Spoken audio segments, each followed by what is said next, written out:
Yes, hi. Sunny days taking the clouds away. It's fabulous. I was just about to say it's a pretty day today too. On my way to where the action is. Can you tell me how to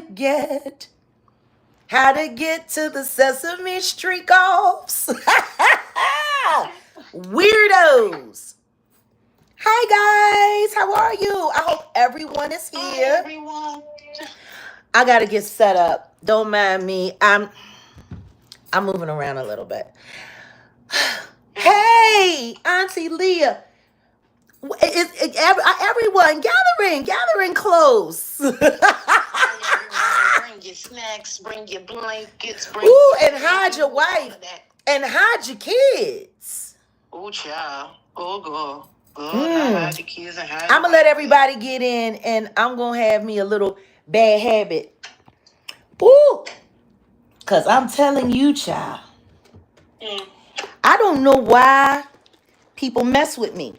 Oh, and by the way, we want to thank all of you who like to try to reach out to people in the backdrop and say all kinds of weird things. It's becoming very clear who it is that's texting. It's becoming clear. It is. It's all coming clear. Because the things that you're texting are making it very clear that you're watching. And it doesn't matter how many times you call. And it doesn't matter how many times you try to annoy. Nobody's falling for it. Oh, by the way, hold on a second. Let me do this right quick. Girl.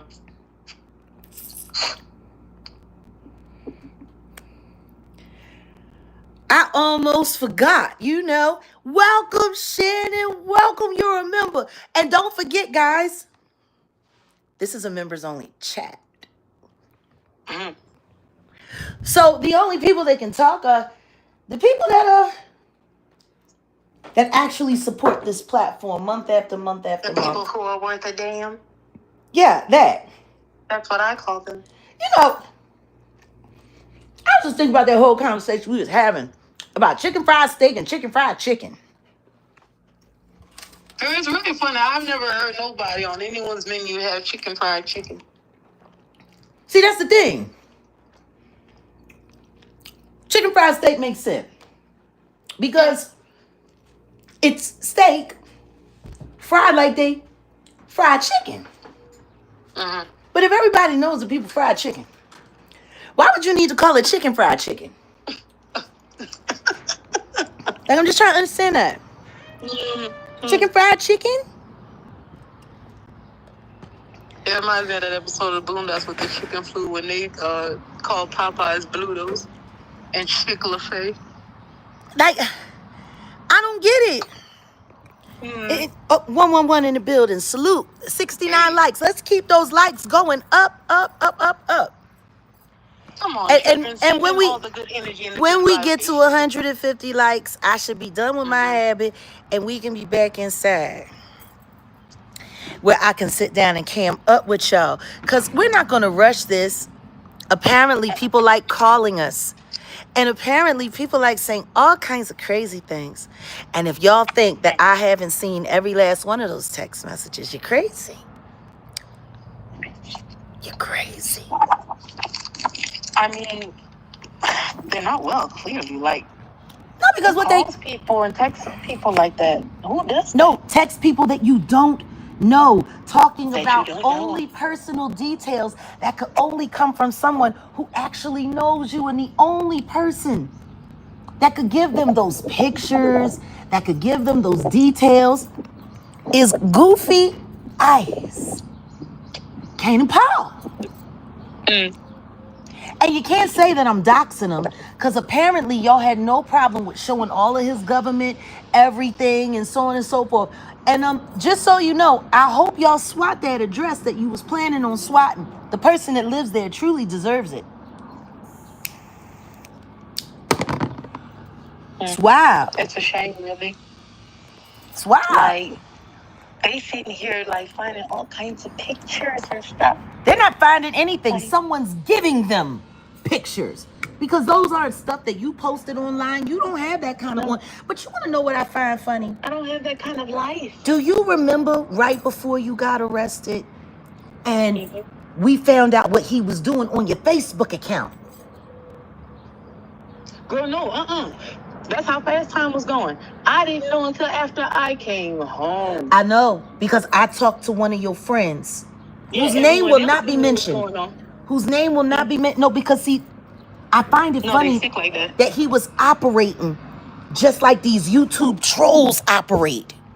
Oh, that was the part that tripped my head out because, like, he don't. Oh my he God! social media like that. When it was 48 hours and I hadn't heard from you, I like to lose my mind. Like, you remember how sorry I felt? I was like, I know, TV, I know you've been worried. I'm sorry, girl. I tried to call you. And they kept listing the phone number that you called me from as a telemarketer, and everybody know I don't answer no telemarketer. Girl, do you know how much that tripped me out? Because I promise you, when I called my partner, they was like, nah, it's telling us that it's OPP. No, not for my phone. My phone, it was listed as a telemarketer, which is why I didn't answer the initial calls when you called. And then when I finally heard from your friend, who I've only met on the phone through you, who I have no attachment to, that's when she started telling me everything that weirdo was doing all along, trying to set you up. He actually went into, your Facebook account and wrote all kinds of weird confessions that were supposed to be from you, talking about how you cheated on him and how you don't love your kids and all kinds of craziness. Girl, the funny part for me was that when I had came home and everyone told me that, they was like, we weren't for that shit. That shit got deleted so fast because wouldn't nobody believe it. Yeah, because everybody that he was trying to convince in your comments, everyone that he was trying to convince in your comments knew that it wasn't you. They knew that it wasn't you. Yeah, that's why I say shout out to the squad. Like, keeping God. I don't be bothering nobody. Oh, thank you, Shannon. Thank you, Shannon. And guess what? God is in control, because we've never discussed any of these details. And always on time. Maya the Mover, thank you for that super chat, love. It says, hey, Jag, love you. They will continue to hate you because they're fearful of the truth you hold. Squad, truth teller. Shout out, Maya. No, but that's the thing. Somebody that I just met said those exact same words. We were just talking about spirit and, you know, humanity in its state. We were talking about kids and stuff. And he was like, listen, beautiful, one thing that I understand is this. Like, the more that you show people how beautiful you are and how full of light you are, the more that they'll hate you. Oh, Yum G, she's been a member for 2 months here now. Jag Nation, love you, Queen. I remember YJ. Hi, my dear. I still can't like one of my favorite aunties. Oh, bless you, dear. Bless you, dear. Yes, thank you for your contributions. I appreciate y'all so much, because you do me a favor. Hit that like. We need at least 70 more likes, and then I'm going to cam up, because I'm y'all know this is supposed to be my last week. I'm trying to get my I got to quit this week. Y'all know. What you got to quit, bro? Oh, my goodness. There doesn't seem to be a lot of humanity in these. Oh, no, not at all. Not a lot of humanity at all. And it's just so unfortunate, because that's the only thing that God wants from us. Is for us to be humane with each other. For us to show love to one another. Like Muti said, we are all one, whether we want to be that or not. We are all one. So when you do something to harm another, you're really harming yourself. Period. And shout out to my Muti. Thank you for blessing us. I'm going to be taking that segment of the live, and I'm going to be making it its own video. So this way everyone can have that moment directly. You don't have to go through the whole the whole 3.5 hours. We're going to make sure that we take our time with Muti. And we're going to make sure it's here for y'all to have. Oh, love is infectious. I'm telling you, she is one of the most loving women. And whatever love that I've been able to obtain, true, real love, she taught me how to get there. My She's father, everything. I cannot wait until we sit down with her again. Oh my gosh. I know. And when I can see 250 receipts and proof that people have gotten it, if you just take it and post your receipt up or email it to crueltyfreeartistry1@gmail.com. Once you have your receipt and you've purchased Super Learning 3000 for the book club or Guiding Genius or both, when I see that we have 250 receipts, I'm going to schedule that special live with Muti. And I'll be there, everybody. We're going to have a great time. It's like, it's book time. Like, what are you talking about? I'm excited. I want to buy the book. I don't even give a damn if they read it. Just, come on, y'all. Come on, let's go learn. Listen to me. Even if they don't read it, we're going to read it with them. Oh, we got 111 likes in the building. Come on now. That's why it don't matter. Don't even be ashamed. We're all going to learn to read it together. Just like, just like coffee school. And cigarettes. Huh? It's just going to be coffee next week. You bought your book, Sassy? Oh, fabulous. Start reading. So when we start reading, because next week, members only, we will be reading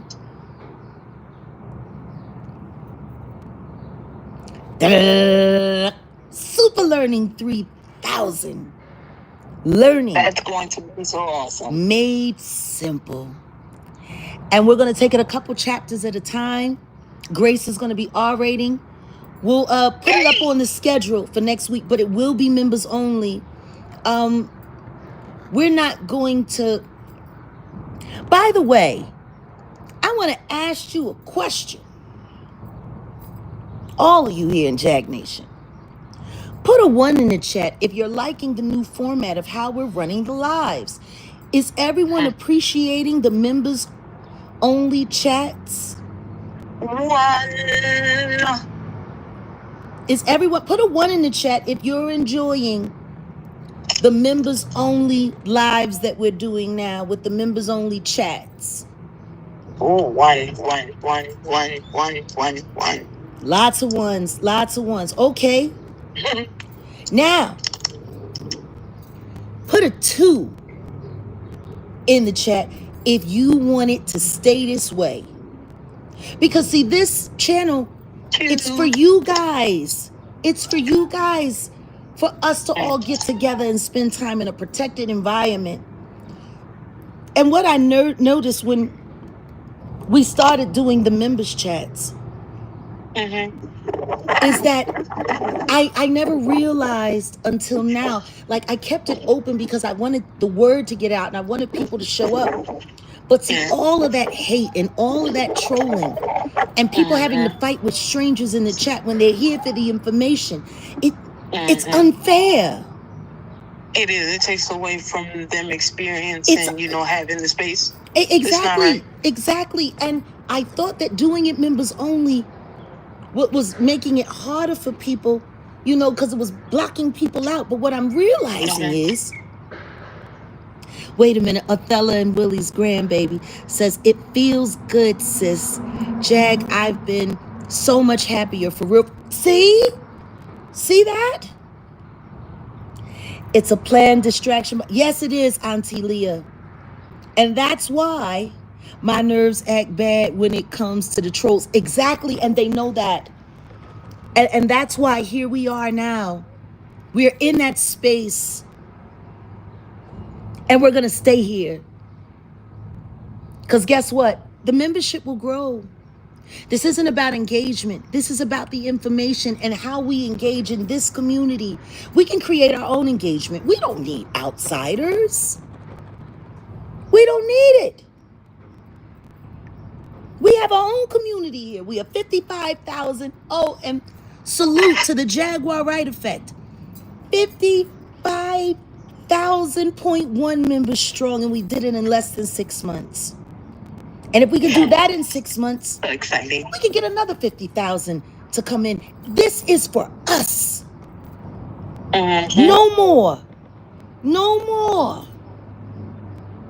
No more rats I and love roaches. y'all all too much at this point. And what matters most to me is that we protect the sanctity of our chat. We had a really, really, really good meeting. We had a good mod meeting yesterday. It was fun. With all of those who made it through the fire. And I tell you, we all sat down and we voted. The conversations are much more deep and authentic now. See? And that's what we were talking about yesterday in our mod squad chat in the room. And we all agreed from here on out, members only. And it will grow. It will. Because guess what? All of you members, now you get to go and say, hey, you should come over here with us. We're doing this. We're doing that. And guess what? One by one, as we share, more people will come. They'll join. We don't need to deal with these weirdos. We're building it, and they will come. We don't want no haters in here.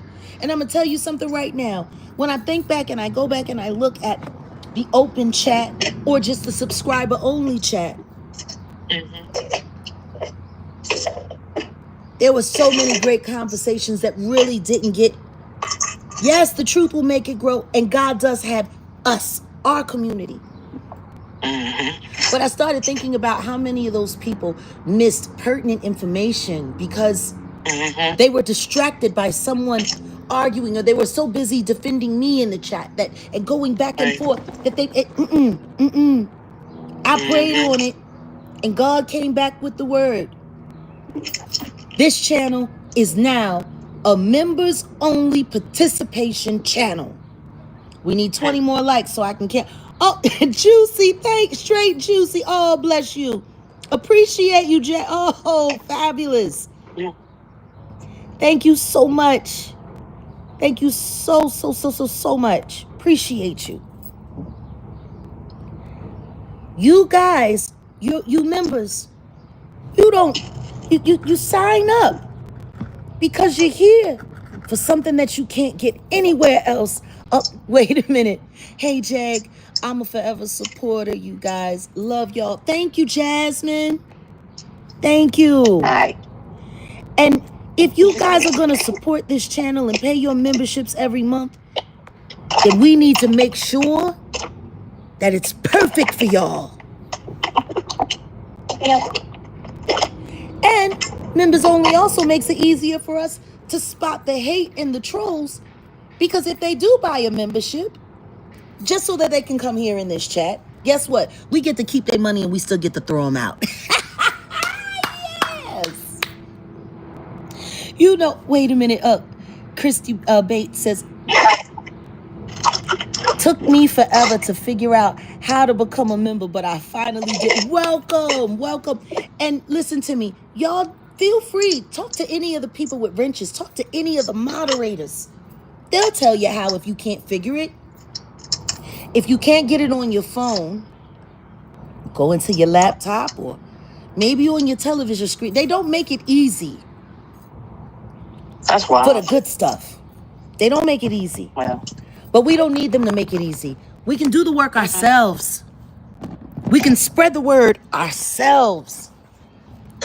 And, man, it makes me so happy to go in the comments after broadcast now and hear people say, this was a great live. Oh, my God, this is the Jag that I love. Oh, my God. And guess what? No talk of trolls. No talk of any of that. None of that. Right. Just real engagement, Real. Like everybody else. Real. Everybody else's YouTube channel gets to just do their thing and be left alone. But apparently when it comes to you, they think that they have free access. Yeah. Well, I mean, They don't. the truth is they've been encouraged to believe that. Okay, encouraged. I'm gonna say like too bad. They no, but I'm just saying Grace, they've been encouraged. They've been encouraged to lie. They've been encouraged to harass. And see, the reason why I can call it encouragement, legitimately. All right, 7 more likes and we'll cam up. The reason why we can call it encouragement is because everything they're doing is wrong. Everything they're doing goes against the guidelines. And yet, it is YouTube's responsibility to keep everybody in line. It's YouTube's responsibility, no one else's.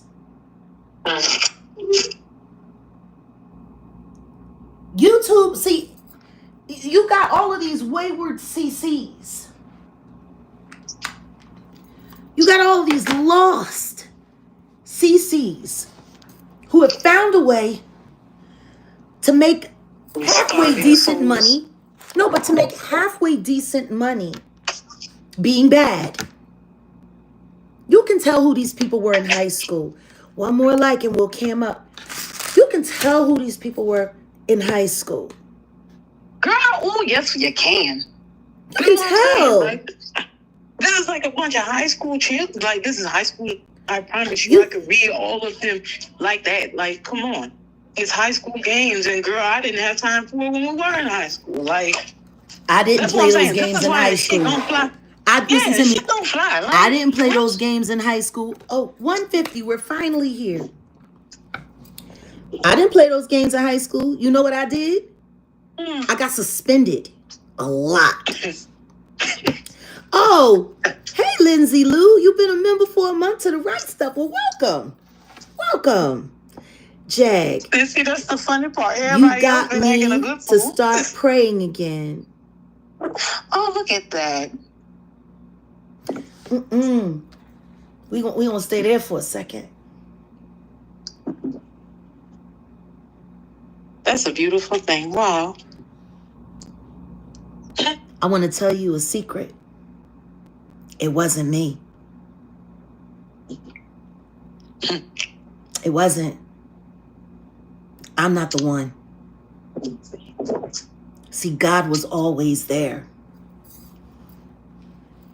I'll type back into you. He was always there. He was just waiting for you. That's all. I will not take credit for your relationship with the God that's been waiting on you. Maybe I reminded you. Maybe I tapped your spirit on the shoulder. Maybe your guardian angel heard me say something and say, hey, that's not such a bad idea. But it wasn't me. But I'm glad that something that I said reminded you who you belong to and who really loves you. And if you ever feel weary about your prayers and your relationship with God, you have this place to come so that we can remind you, no matter what's going on, God is always there. No matter what they're doing in this world, God is always there. So congratulations. Thank you for sharing that here with us. Because that's a miracle in my opinion. I told you, we're going to be miracles. Oh, congratulations. I'm sorry. I remember when I gave up on prayer.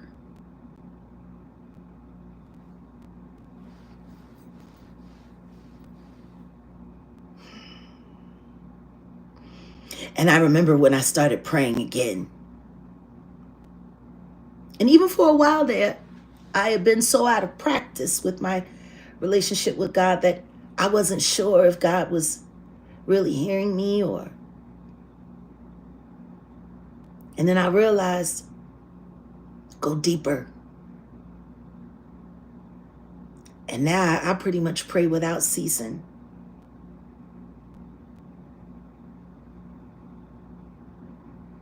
What a wonderful time as we honor the resurrection this weekend.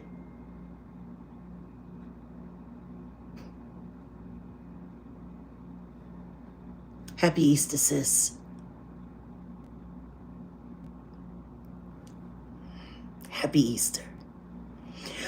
Okay, I'm sorry. You know how I get when I hear stuff like that, Grace.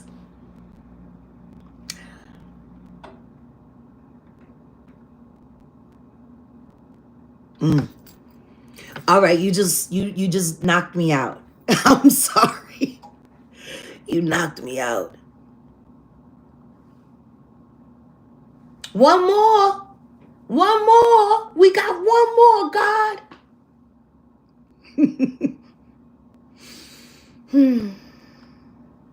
So anyway, oh, Grace, she'll be right back. Resurrection weekend. Here we are.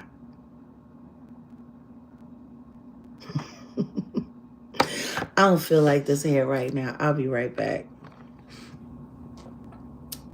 Yes, yes, amen, and hands up. Oh, honey. Oh, Lindsay Lou. You have no idea how angry the devil is right now, and you have no idea how big God is smiling right now. I'll tell you one thing. If you're the only person that has that experience on the Jaguar Wright effect, I've done my job. Thank you for letting me know that I'm doing my job for God. Because that's what I do. I work for him. I had my Jonah time in life while I went running off, hiding from what God asked me to do. And the only thing that it did was leave me no choice but to acknowledge that God is all. Ain't nothing but God. There is nothing else. Nothing. Nothing. There's nothing else. When I look at this backdrop that I have, I took that picture right before I did my morning prayers. And I edited it. And as I edited it, all I could see is, look at how God loves us so.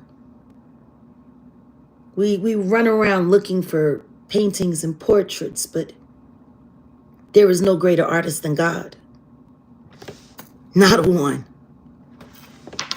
Oh, Sarah Jane, as a member, I would like to offer, hold on, any services as a spiritual mentor for anyone who is a part of Jaguar's Nation's fight for unity, who is on the path of awakening. God bless you for that, Sarah Jane.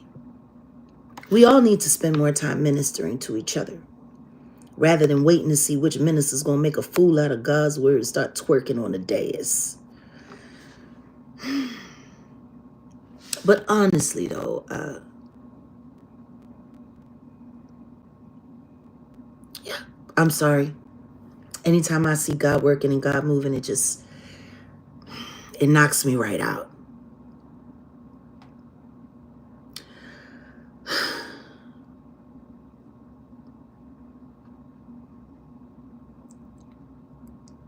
YouTube, black YouTube CCs are a red flag. You know, when I heard Doxxing say that, straight black men or straight men in general are a red flag, I already knew what it was on. Sexy red is over and they need a new plant to confuse the children's mind. And this girl, this very intelligent, talented girl, has decided to sign up for the task. I gave full commentary about exactly how I felt about what Doxxing had to say on my new real life interview that hasn't been released. I guess that part hasn't been released yet.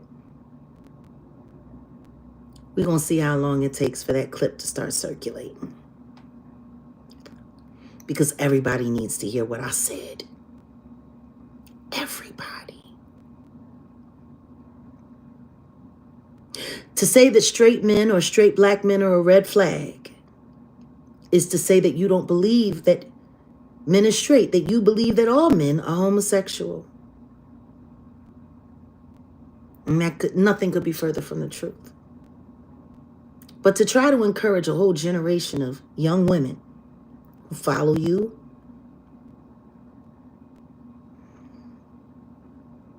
to believe that, astaghfirullah. And you should be ashamed of yourself. I'm not going, like I said, I'm waiting to see when that clip is going to be released.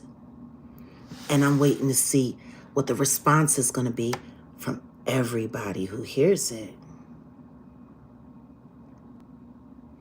That confused little child who's running around with that industry plant, Issa Rae.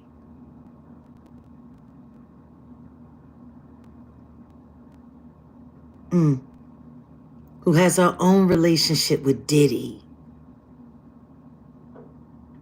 That for whatever reason nobody seems to talk about. They love showing the pictures with Tiffany Haddish and the diddler. Issa Rae has just as many pictures with the diddler. Why are they protecting her image and still trying to ruin Tiffany Haddish? Like, why? Why would that be?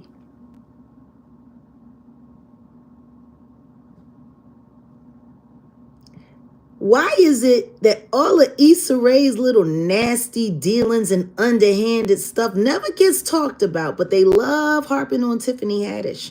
And it's funny because it seems like every time Issa Rae is about to break a new project or a new business, the media goes right on Tiffany Haddish. And then Issa Rae is doing this, and Issa Rae is doing that. Fuck Issa Rae. And I'll say that to your hoe for Amanda Seals. As confused as she is, I still stand up for her to a certain extent because somehow she seems to be the only person in that little network, that little insecure network, that wants to tell the truth about Issa Rae to an extent. And as much as Amanda Seals likes to run her mouth and do this and do that and say this and say that, why ain't you telling everything you know about Issa Rae? Y'all be real polite with your exposures. But then again, you probably don't want to mess up your ability to make money in Hollywood, which means you know who she's protected by. And you're afraid of them. Because you ain't afraid of no Issa Rae. Truth is, ain't nobody afraid of Issa Rae. Truth is, when I go back and I look at that series Insecure, it's very sneaky. Very sneaky. The propaganda, very sneaky. All of the women busy talking about their woman stories while they're busy trying to act like men. You should be insecure. Apparently, you're in the wrong body, or at least you think so. Put a 3 in the chat if y'all think that the show Insecure helped the future of Black professionals in the public eye. Put a 3 in the chat if you think It was the kind of series that encouraged a more positive view of African American professionals in LA. Or put a 4 in the chat if it just looked like no matter how educated they were, no matter how successful they were, they still had akata problems that never went away. 3 in the chat if you think Insecure was a great representation of Black professionals. 4 in the chat if it just looked like a bunch of people that were supposed to be educated still acting like a kata.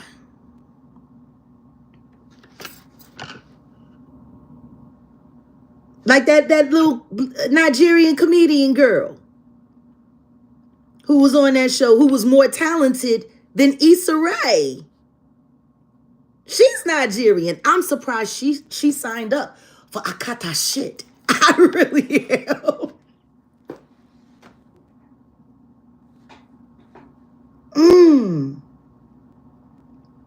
Do y'all remember that big scene that broke the series, when the series was struggling, when it went from a webisode and then it made it to HBO?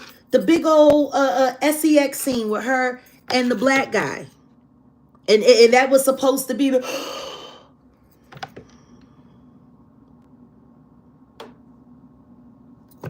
You weren't as convincing as Halle Berry was in Monsters Ball, I'll tell you that. Or maybe it's just hard to get excited about, doing love scenes with men that are red flags, that are supposed to be straight.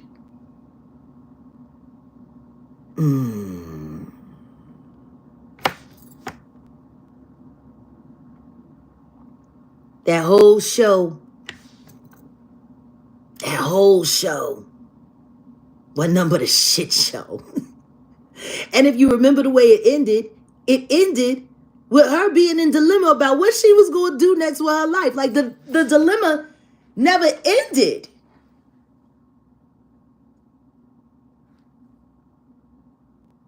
Like the title of the show shouldn't have been Insecure. The title of the show should have been How to Sell Your Soul to the Devil and Trick People into Believing That You Didn't.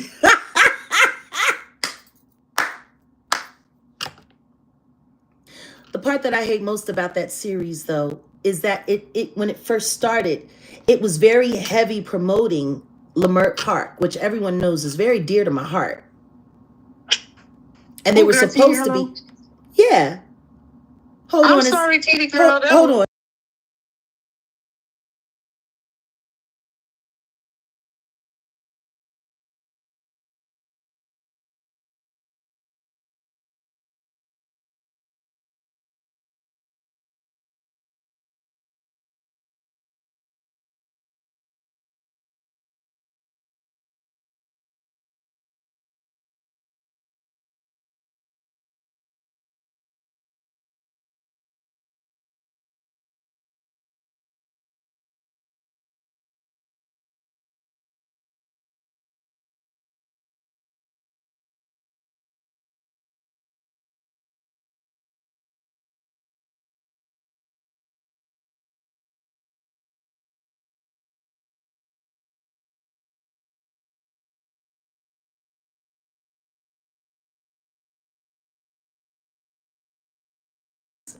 Uh-oh.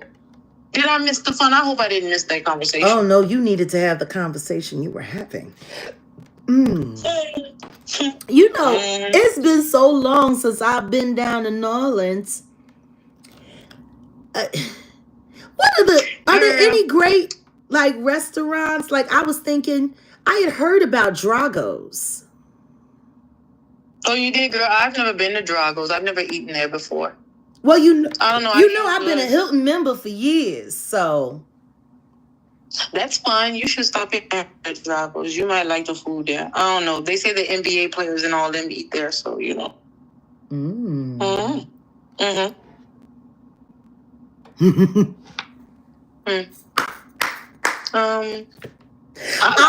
It's the inside jokes for me. It really is the inside jokes for me. Well, girl, listen, the way your life be doing all types of tricks and turns and all that, I'm pretty sure you got a lot of fun inside jokes, girl. I remember the last inside joke you Salute told to me all about. And I thought it was 400 people hilarious. in the room, and I guess it's only 216 members that like. But no, I was just talking about the way the series Insecure was. You from Philly? Hey, Philly. Illadelph. My friends got them a little boo and not Illadelph half-life, okay. Illadelph full life. Don't nobody want a half a life. We want a full life. Huh? But no, that was one of the Roots album names, Illadelph Half-Life. And I'm like, why I gotta be a half-life? Sound like a shelf life to me. Why can't we have a full life? No, Deanie's Seafood in New Orleans is great. Wait a minute, what about redfish? Isn't redfish pretty popular down there in the parish? It is. A lot of people like redfish. I've had redfish before. I think I should call today and see, who their chef is and what they have on the menu. Oh, I might want to stop by when I come to town. Because I will be going to town to visit my niece. And when I pull up in Louisiana answers. I love it when all the people come down here, girl. The energy be high. Dragos, I'll email you NOLA places to eat. Thank you, ACG, who's been a member for 3 months. Hey. Yeah. There's so many parts of yourself we never discuss online. And I like it that way. I like to keep us. There's so much about my life that gets thrown out. I think I'm boring. Like, they don't get that yet. Like, I don't think I'm that interesting. I think I'm pretty boring. I'm like quite Actually, average. That's not true. That's not true. And anyway. Oh. Yeah. That couldn't even be true. Well, thank you. Hey, Robin. Hey, Dallas. What's going on, Triple D? And prayers. Prayers to Dallas. Because right now, Dallas is a mess. Hey, what happened in Dallas, girl? I hope ain't nobody. Well, everything with Mo 3, and now apparently there's more alleged hits being exposed from the Yellow Beezy camp. Girl, for real? I'm just still trying to figure out why everybody's trying to convince everybody that I'm some kind of wanted fugitive and for Dallas for 2 crimes that I never committed and things that I didn't do that they already know if we go to trial, they're going to have to drop it and then I'm suing them, which is why they want it to drag out because they already know they ain't going to have no choice but to pay me. Texas been getting in a lot of, trouble. Oh, honey, LeBron. Like, who's in charge? LeBron ain't nothing but, listen to me, he's the Manchurian candidate of the NBA. Did it fired. Oh, no. Oh, your husband's son is graduating from Tulane? Very good. Oh, that's exciting. Very good. Yay, congratulations. No, but seriously, a lot of people that went to Tulane. Seriously, though. I mean, when I think, oh, hold on, Robin says something else. Sure is thank you, blessings and blessing. Oh, thank you, Robin. Thank you. But no, really, just when I think about the way they used Issa Rae and Insecure to unseat the validity of Leimert Park as an African-American community, it's just kind of disgusting to me. When I think about that, one of the first episode of Insecure, the last scene of it when she was doing the freestyle or whatever, it was at Maverick's flat where I performed on many different occasions. And then they sold the building after Insecure ended to a bunch of Jewish people who just shut it all down. No more black concerts happen there. Nothing black happens there anymore, which is disgusting. The way they are trying to re-gentrify Leimert Park and push all of the spiritual, all of the God, all of the black out of it. It's disgusting And Issa Rae helped. So like I said, I think we should change the name of Insecure to How to Sell Your Soul to the Devil and Convince People that you didn't do it. Yeah. Yeah. Pretty much. But see, that's what our blacks do. They do whatever they got to do to get onto the devil's plan so that they can look cute and post online. You know, I want to pull up something. Let's go to Google. I really want to get into a few things. And what I really want to get into is Willie Lynch. The Willie Lynch letters.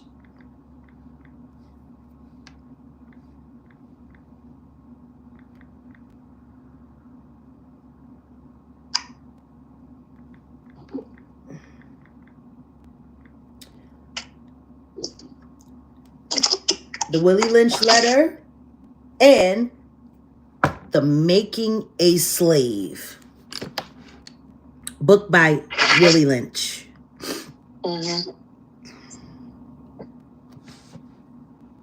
The Willie Lynch letter and The Making of a Slave is a study of slave making. It describes the rationale and the results of Anglo-Saxons' ideas and methods of ensuring the master-slave relationship.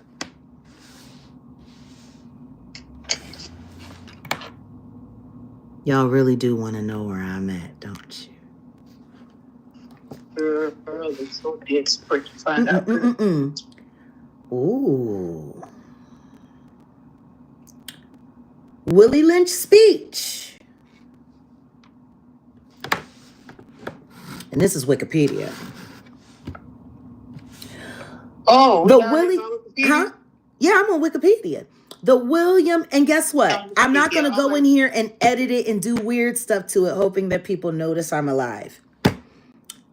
The Willie Lynch speech, also known as Willie Lynch letter, is an address purportedly delivered by a William Lynch or Willie Lynch to an audience on the bank of the James River in Virginia in 1712 regarding control of slaves within the colony.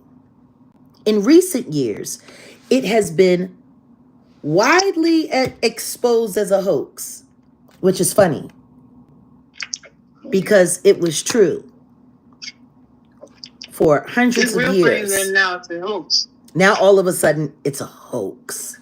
And it's a hoax while everybody's brain and, programmed to follow that same program.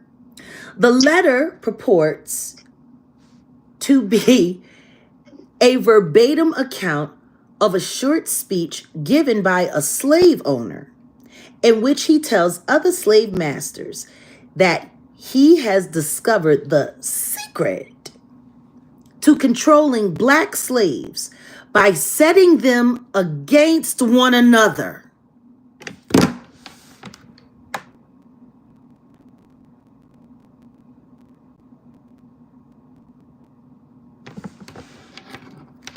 Let me read that last sentence again.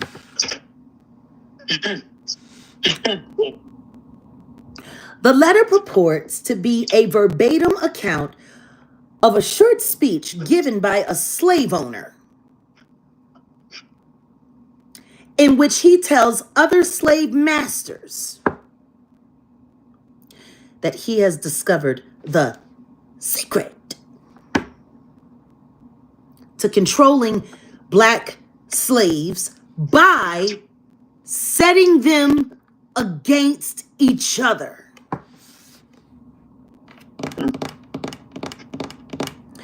The document has been in print since at least 1970, but first regained widespread notice in the 90s when the last great African American awakening happened, before they unalived Biggie and Tupac and forced us right back into slave traumatization.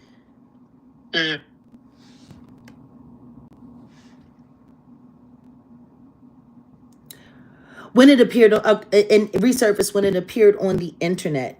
Since then, it has often been promoted as an authentic account of slavery during the 18th century, though its inaccuracies and anachronisms have led historians to conclude that it was a hoax. Number one, the word history is very simple. His story. That means who's ever writing the story has control of what is heard. History is nothing but someone's opinion about what happened, and it's backed up with some real facts.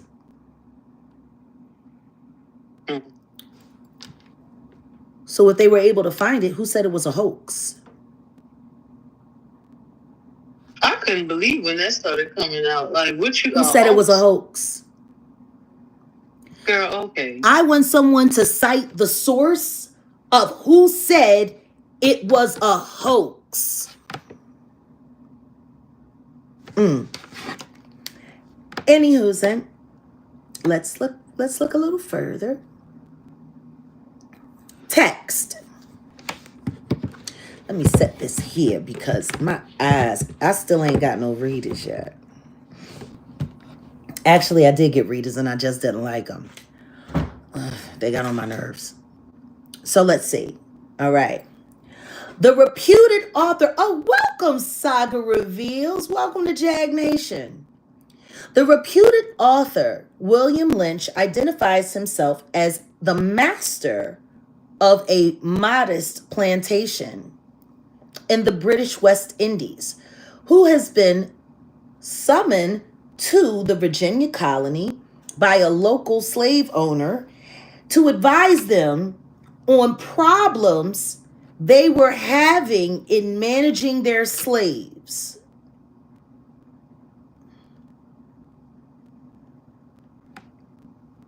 Managing their slaves. He briefly notes that their current violent method of handling unruly slaves unruly. Let's break that down before we move any further. Unruly slaves. Now, my grandparents, slavery. I'm literally 2 generations from slavery, me.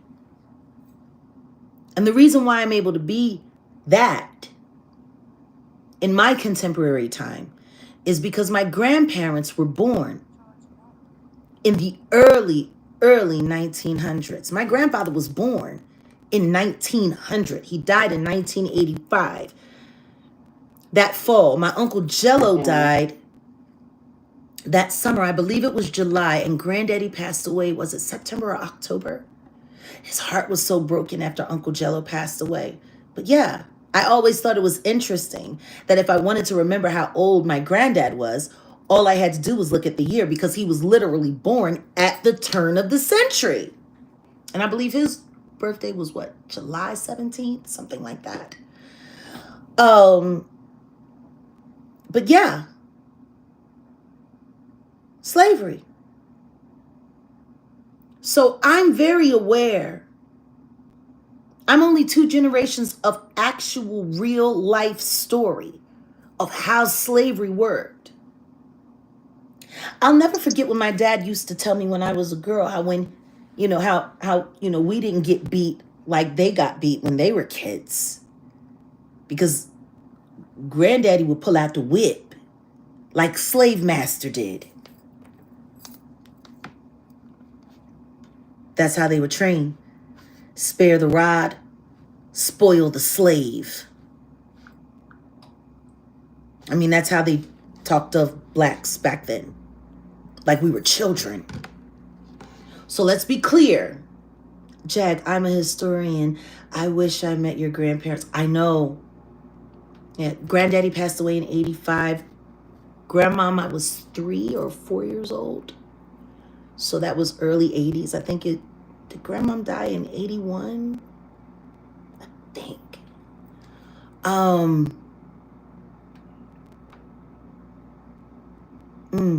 Yeah. An unruly slave.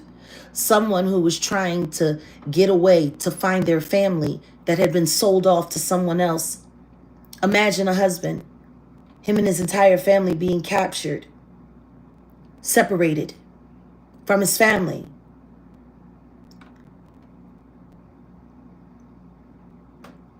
Unruly slave. I'm going to get away from these people and I'm going to find my wife and kids before they sell them off to someone else that sells them off and I can't find them at all. That's an unruly slave. A husband trying to get back to his wife and kids. Unruly slave. Someone who won't allow herself to be SA'd and will fight to the death.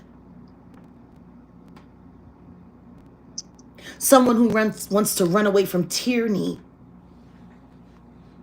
Oh, thank you, Jess. Seriously.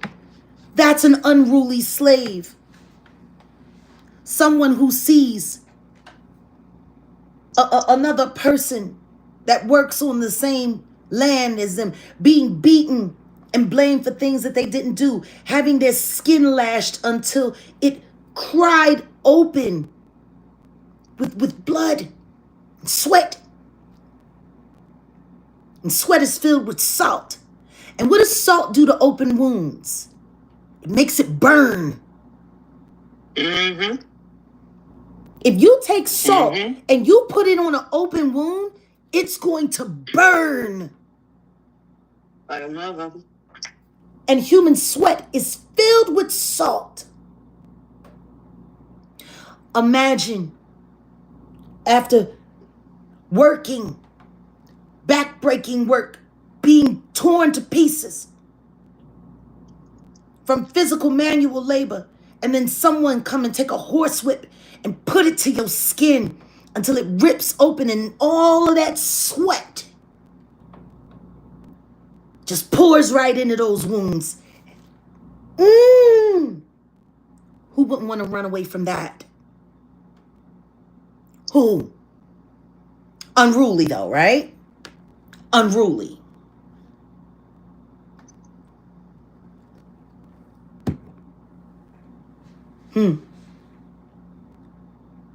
He briefly notes that their current violent method of handling unruly slaves, which was known as lynching, though the term is not used, is inefficient and counterproductive.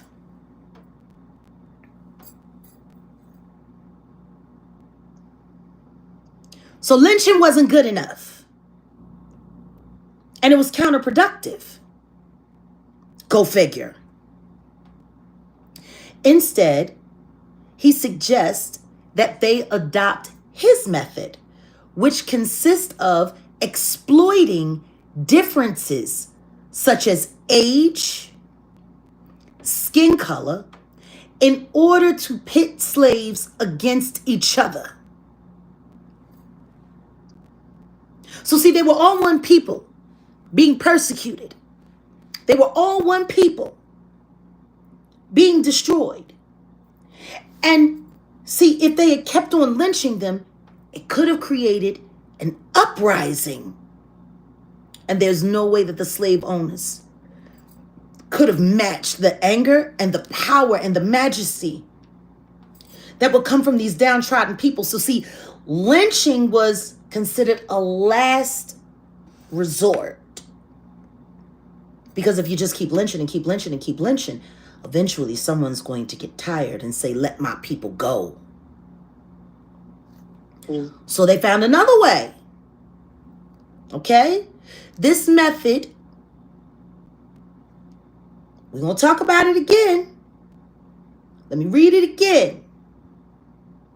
He briefly notes that their current violent method of handling unruly slaves by lynching, though the term is not used, is inefficient and counterproductive.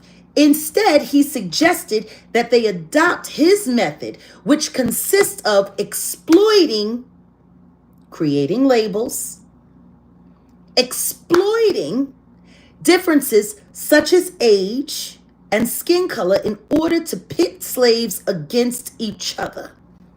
Thank you, Michelle. So let's get this clear. These letters started back in the 18th century. That's the 1700s.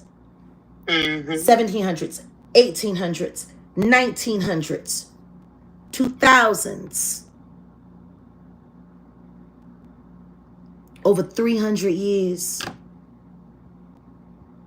Over 300 years.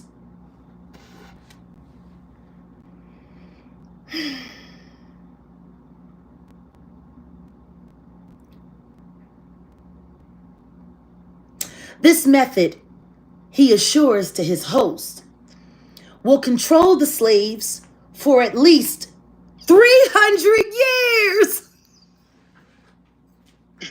I didn't even bother to read that sentence. I'm sorry. Did I clock that T? Yeah. Did I clock that T before I even read it? Yeah, yes. Yes, you did. Yes, you did.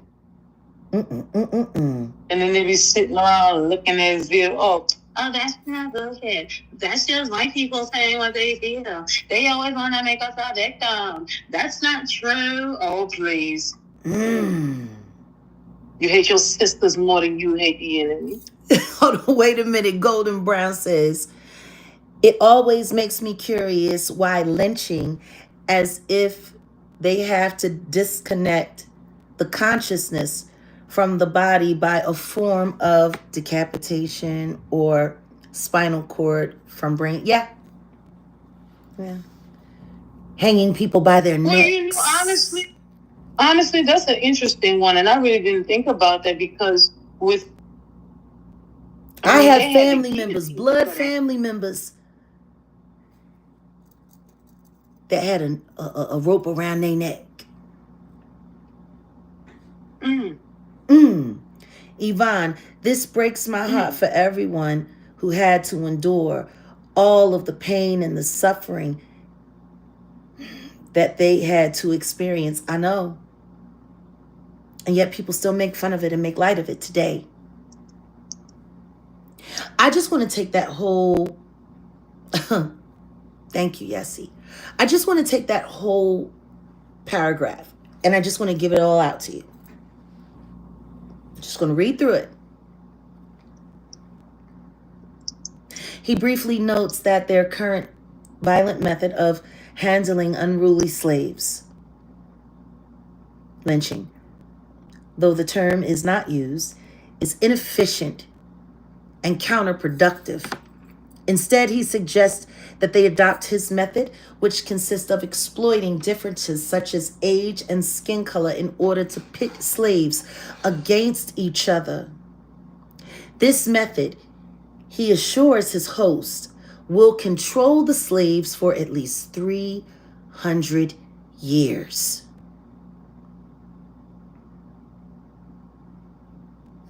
One second, Michelle. For at least 300 years.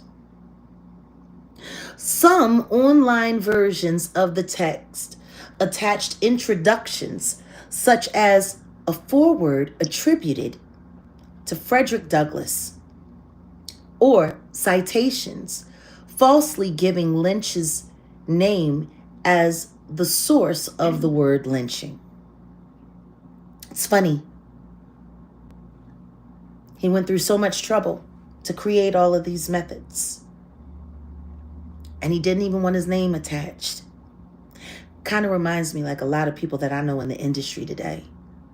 They like to do a lot of harm. They like to tell everybody how to do it, but they don't ever want to take credit for it. Now, I'm sorry, Michelle. Jag, I really want to ask you a question, if it is okay. Sure, we can take a break from this for a second. Ask away. We can take a break for a second. By the way, Grace, while we're waiting for her question to come in, how do you feel about what we're reading?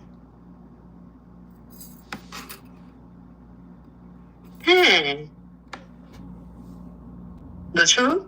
The truth. And we're 65 minutes in, so you can just be honest. You know, you don't have to worry about guarding yourself in any way. Like, honestly, like, listening to this conversation, I'm actually really tired. And this is a subject that I know that one might say I have a PhD in, because I've been tired of this mentality, this behavior, and this way of living since I literally was a child. Yeah. And you can ask anybody who really knows me. I've been saying to everybody that we are a global family and we all could go back home. I know. Which they don't want us to do, because the truth is, if every Black American left the United States, this place would crumble. It would crumble. You know, Lady Classic and a Sassy Chick are actually agreeing with you a little bit. Lady Classic said, and yet, again, us Black folks keep fighting each other instead of supporting each other and uplifting each other. We'd rather tear each other apart. Absolutely, say that again for them in the back. Like, wait a minute, Sassy Chick also has something interesting to say. There were still people who didn't know they were free. Yeah, that's why we have Juneteenth. 20 people who had worked on the Waterford plantation in St. Charles Parish, Louisiana, as slaves until the 1960s. Yeah, I know. Like I said, slavery was abolished in the mid-1800s. My grandparents were born into slavery in the early 1900s. Even after they had found out that they were free, there was some people that hadn't had any education, didn't know how to read. They kept working them. Okay, Michelle says, thanks. Since when is it okay for anyone to hurt someone just for fame? Why is it okay? It isn't. That's why we're having this conversation. Because as we pull this through, I am going to show you how brilliant Willie Lynch actually is. Because his workings and his teachings are still being implemented here on YouTube today. Boom. Okay, admin and admin. Thank you for the super chat, admin. At Jaguar Wright, would you do an interview with Bella Thorne? She talked about being adults within the industry. I want to talk to any person who was a child that was hurt by the industry. And if any of you know her, please let her know. If we can vet the story and get everything squared away, I'd love to have her over on the Jaguar Wright show. I know. It's all nuts. It's all nuts. Oh, yes, you're absolutely... Look, I'm so behind in the comments. Wait a minute. Mel says, the notifications ain't notifying. Again, rant over. Hey, Mel, we're here. That's why I went live earlier, to let everybody know we were doing this live, because I didn't want anyone to miss it. And salute to all 479 people in the building. 292 likes. We need 150 more. We need to make sure that everyone else, like Mel Tucker, who didn't get let in on the notifying game, gets notified. More likes, more algorithm, more of us get to make it. Oh my goodness. People were still picking cotton for next, sure enough were. And there are some people in Mississippi that's still picking cotton today. They don't like to talk about that. Well, they don't like talking about a lot of things that are real. Like, let's honestly be honest about it. Like, the rest of the world is not food. Like, and a lot of people already know. No, because the chat is, look, our members are talking today. Carla Turner says, but like back then, there are going to be some of them that sing that song, don't save them, they don't want to be saved. J. Cole. You know him and his friend, Ariel Mitchell Kidd. Yes, Auntie Leah, let him know. Auntie Leah says, hey guys, hit the unsubscribe button and resubscribe. You won't lose your membership, but it works. Okay, so apparently there must be something happening in the system where it's just randomly unsubscribing Jaganators from the Jaguar Wright Effect channel. What I would suggest is twice a week. Maybe on Monday, maybe on Thursday. Just unsubscribe, resubscribe. Just for yourself. I know I have to do it. I had to resubscribe to Auntie Leah's page. She don't even got enough people over there for them to be unsubscribing people to begin with. And they unsubscribed me from my page. I had to resubscribe. It's just crazy. Crazy. So, anyway, thank you, Auntie Leah. Back to Miss Lynch. You know, I used to know this comedian. His name was Willie Lynch Jr., black guy. Okay. Yeah, he called himself Willie Lynch Jr., black guy. Okay. And it's just so funny because if he had been as famous as Kanye, his career would have been blacklisted a long time ago too. And I'm just like, there was a whole comedian running around calling himself Willie Lynch Jr. Yes, love you, Margie. It's just, wait a minute, my poor little page ain't no threat. Listen to me. We need to make it a threat, Auntie Leah. We need to make it a threat. And I hope y'all, if you went back to the last live, letting y'all know we was going to be live, please go and subscribe to Auntie Leah. Auntie Leah did an excellent debunction video against the titties man. I can't wait to see what the response is going to be. I don't know, Auntie Leah. Maybe he'll give you a little bit of shine and y'all can go back and forth. And you can use him to build your channel the way he used me. So, I mean, what's good for the goose should be good for the gander. And he is a fat goose. Duck, duck, goose. So, back to what we got going on. Girl, I'm over here looking at all these text messages that I had 2 years ago, girl. Girl,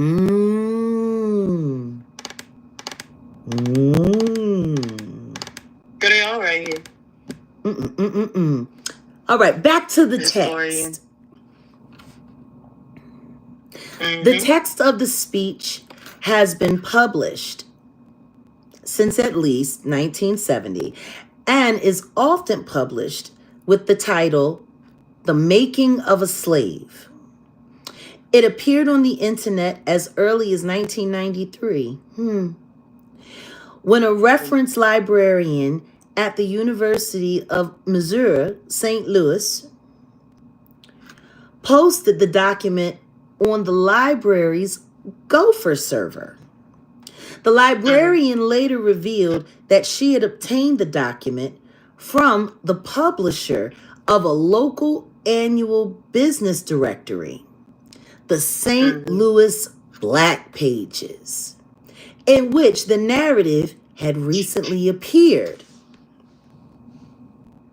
Though eventually convinced the document was a forgery, the librarian elected to leave it on the Gopher server as she believed that even as an inauthentic document, it says something about the former and current state of African America, but added a warning about its provenance.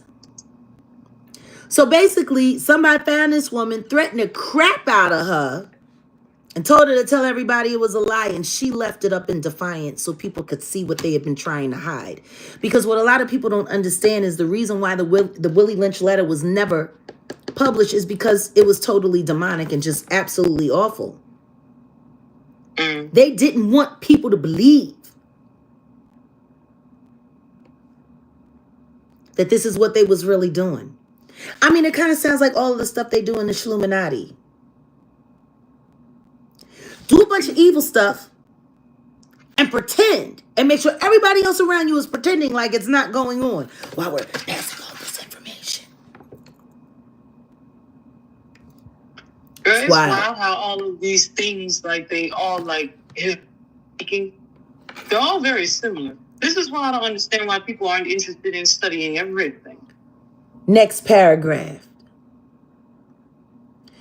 The text contains numerous anachronisms, including words and phrases such as refueling and foolproof. Not full, fool. Thank you, Lady Classic. Not F-U-L-L, F-O-L-L. Foolproof. Meaning, even an idiot can do this. Like if this were to come out now, this letter were to come out now, it would be The Making of a Slave for Dummies. Or How to Make a Slave for Dummies. Like I said, the text contains numerous anachronisms, including words and phrases such as refueling and foolproof, which were not in use until the early 20th century, which means people were revising it, bringing it more current so that they could keep passing on how to make a slave. Okay, which were not used until the early 20th century, which is 1900s, while historian Roy Rosenwig noted the divisions emphasized in the text: skin color, age, and gender are distinctly 20th century in nature, making little sense of an 18th century context. Historians, including Rosenwig and William Jelani Cobb, have concluded that the Willie Lynch speech is a modern hoax. No. I'm going to disagree with every last one of you weirdos who did disinformation about those letters. They were revised. When they were originally written back in the 1700s, it would have been in the proper Old English tongue. From the 17th century to the 20th century, conversation changed. Language changed in the United States. And let's just be honest, a lot of those white slave masters, they weren't smart people at all. They were brutes, they were very unintelligent, and they usually needed people to read the Bible to them, which is why they had no problem with misquoting it. They'd never learned it themselves. Of course, there would be revisions as the years went by. Maybe the documents that were published weren't from these 1700s, but that doesn't mean that the information didn't derive from that time. They would have needed to change the language so that future racist slave owners would be able to understand the instructions. Notice they said foolproof. Let's look into Willie Lynch a little bit. Let's look into this guy.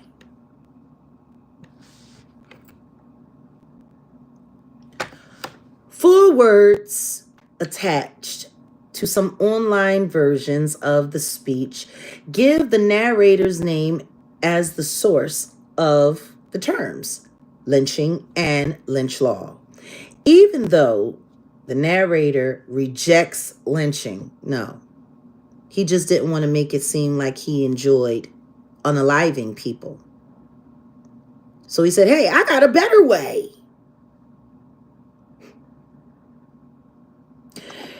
A man named William Lynch did indeed claim to have originated the term during the American Revolutionary War, but he was born in 1742, 30 years after the alleged delivery of the speech.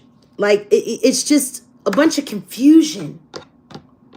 Kind of like how they do on YouTube.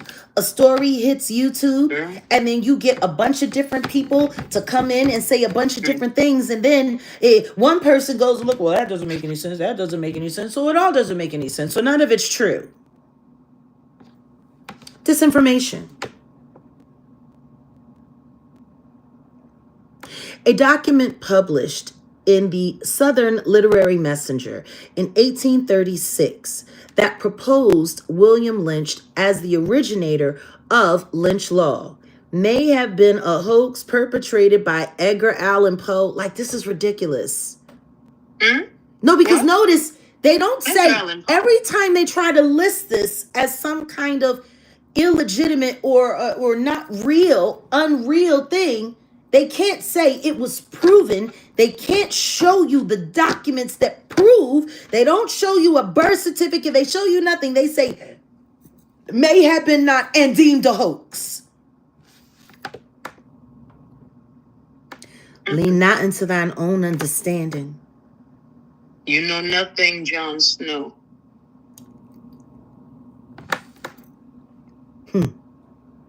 So they want to blame it on Edgar Allan Poe. Wasn't he a black man too? Girl, wait a minute. No, I'm for real on that. Wasn't Edgar Allan Poe really black too?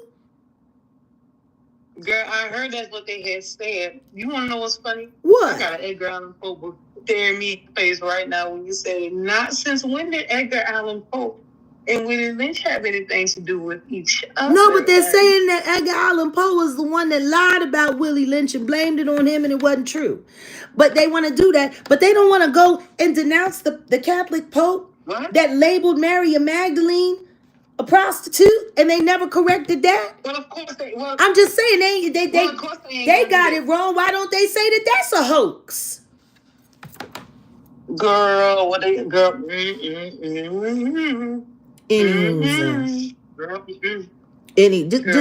Just blame Edgar. Just throw Edgar under the bus. That's not right. And he did, so he can't say nothing. Like, that's the problem. They always using dead people as they source for this or for that, and they not even there to confirm it.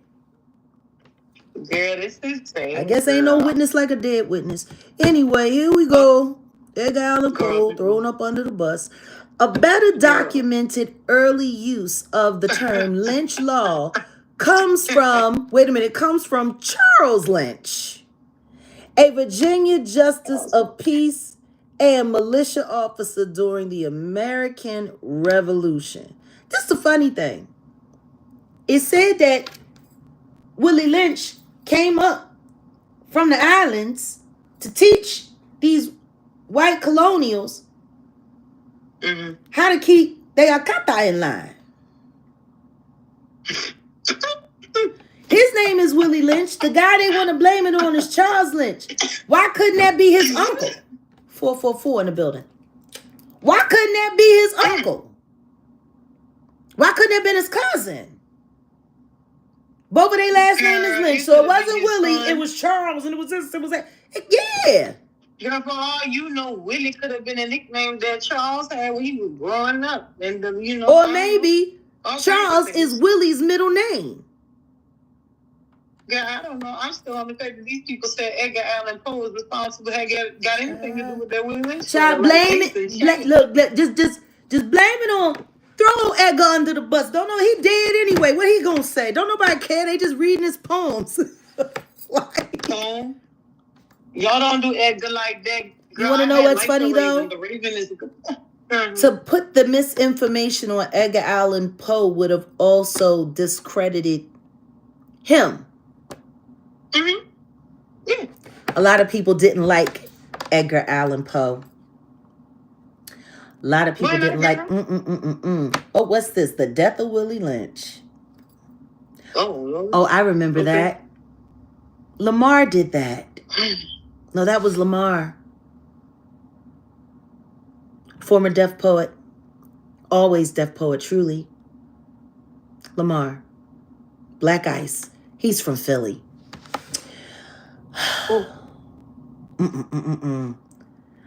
You know, when I think about how easy it is to trick humanity into believing a bunch of crap. It's scary. Isn't it? It's insane.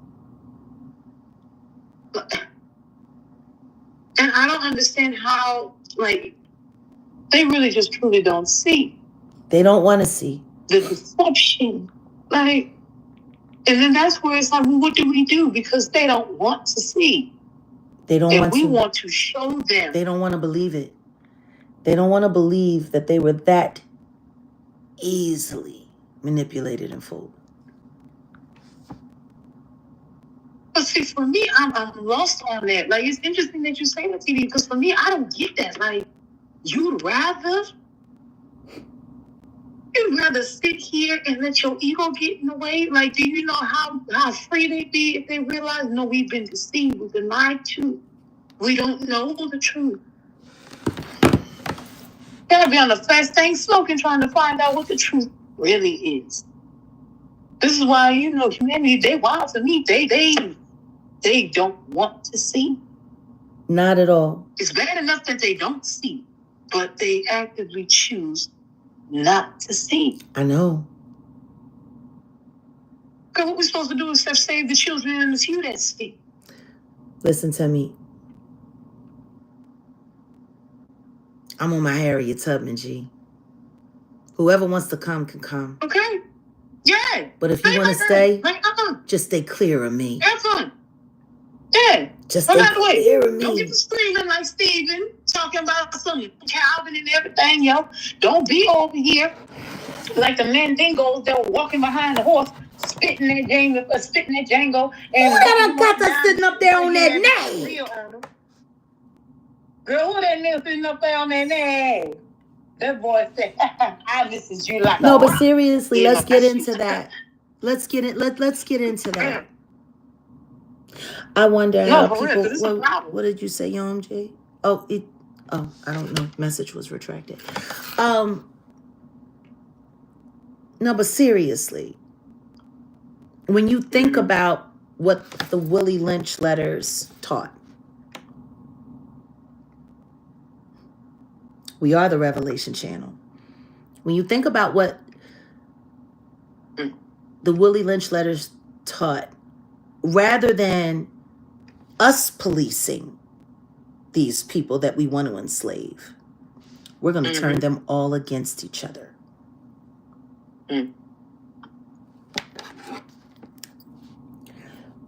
Let me put this in. Let's get into this. Mandingo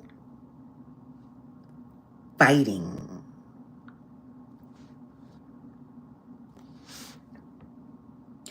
Mandingo fighting primarily refers to a fictional practice. Now they're saying fictional. I find that funny because it's not fictional. Refer to a fictional practice. Yeah, this is when you Google Mandingo fighting, they make sure to say that right up front. Mandingo fighting. You know when I knew it was some foolishness? What? They give Tarantino all the respect and honor and everything else because they say that man, whenever he makes a movie, he studies what it is that he's about to do because he tries to keep it as closely, accurately, historically as possible. But the second Django came on screen, now everybody's talking about some, oh no, he just put that in there because he liked the scene. But okay, we can move on. Mandingo fighting. No. Mandingo fighting primarily refers to a fictional practice of brutal combat between enslaved people, depicted in the 1975 film Mandingo. The term was later adopted by Quentin Tarantino in his film Django Unchained to describe similar, the V word. However, there's also a historical context related to the Mandingo Wars, which were a series of conflicts between French and Wasulu Empire of the Mandingo people, led by Samori Touré from 1882 to 1898. I just find it funny that every barbaric thing that the demonic white man, because not all white men are demonic. They're not. But the ones who are controlled by the devil, they enjoy it. I find it funny that the Willie Lynch letter, Mandingo fighting, all of these things are considered fictional, not accurate. It's funny how everything that our oppressors have done to us is allowed to be called fictional in the history books. Quentin Tarantino might be a weirdo, but what he is an avid lover of black culture. And I know that for a fact because I know a lot of the black girls he used to sleep with when he would, be interested in women.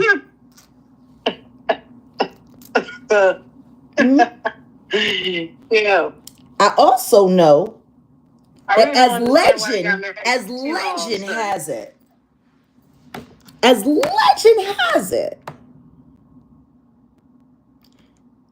allegedly, Quentin Tarantino's first sex experience was with a black prostitute that was friends with his mother. Oh, Lord. I bet that was quite the story. That was his first poontang. I honestly, I ain't gonna say. I kind of. And they said that he was very. And as it goes, I know you're not demonic. Get to know. There's plenty of white men that I know that are not demonic. But a lot. Oh, please. I don't even want to hear that, girl. These country boys down here love them. All of us women, girl. Number one, let's just be honest. The white guys love the black girls more than they love their own. They do. Oh. They do. Yeah, okay. We're there. We're here. All right. They do. It's just socially not acceptable. They do. I don't know about other parts in the world, but in the parts of Louisiana where we then grew up at, they don't care like that girl. They will openly say it. They have her and all them babies at the house. He's fixing shit while she cooking everything up. Kids happy as shit, having a good life. All right, So all of that hatred talking about some more the white man this and that. Everybody think that the South got it like that. We just be looking like, I wonder where they for seen it. us to pretend like none of this happened, and that there aren't certain groups of people that have done certain things, no matter how misguided they may have been, it still happened. It still happened. I know, Jag, I was just joking around. No, please be there to say, it ain't me, babe. I love all my people. Please let them know. But this is the deal, though. And this is where it gets real. These slave owners who were involved in occult magic, and they were, who were also involved in clan culture and felt inferior to blacks because no matter what they did to them, they were still smarter than them. They were still more able to recover, much more resilient than them. Like, imagine what it's like to constantly beat and tear apart a person every day, and they still get up and can still work. And still do this and still do that. And you can hear them singing to God in the fields. Imagine. I'm sure those white men sat there and said, what's it gonna take to get them to crack? Pure hatred. But see, they were taught. They had instructions that were foolproof. Funny. We're such an indestructible people, and yet we can't seem to learn how to stand up for ourselves. That man This said is why the he ancestors wrote. honor our peace. He wrote that in the Ancestors fought for 1700s peace. and said it would last for 300 years. And here we are 300 years later. And it's still Ancestors working. just devastated. And it's still working. Just looking over here crying. It's Just looking still over here, just shaking their working. head. Bravo, Mr. Lynch. Whether your name is Charles or William or whatever. Whether you Charles William or William Charles. It could be Charles Well, William. his name can be Luther. I'm just saying CW. No. No, CW. I could give him Charles William Lynch. Is CW just like Charleston White? His name could be, girl, his name could be Luther A. Bandersnatch. And I'm telling you, the man still get a bravo because look at what it is that has been created. And look at what he's done. Look at the fabulous job he's done. And meanwhile, his descendants have been rewriting history to make people think this was all made up, so we would keep going along with it. See, because as long as it's a hoax, nobody has to acknowledge that it needs to end. Since when was there ever a hoax like that? We just doing new things with history. Like, I'm not understanding this new world, girl. Like, has nobody ever bothered to understand that Quentin Tarantino was absolutely in love with a black woman? I say again, wow. If he could have used Pam Grier, if he could have used Pam Grier as his lead in all of those movies, he would have. But she was getting older. Jackie Brown. That's why he brought in Vivica Fox. That's why they put that line in that movie. Because the truth is, Vivica Fox wanted to be the bride. She wanted to be Beatrix Kiddo. She wanted to be the Black Mamba.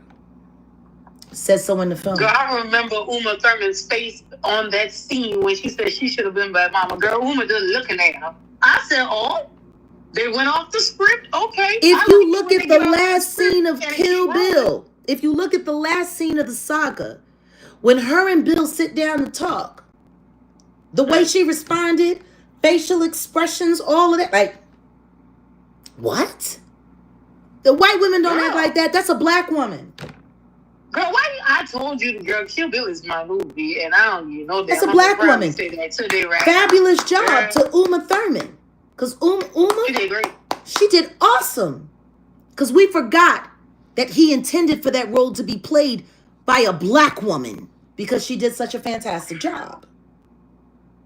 They wouldn't let him hire a black woman. They didn't want to see a black woman bring that kind of rage. She had to be white.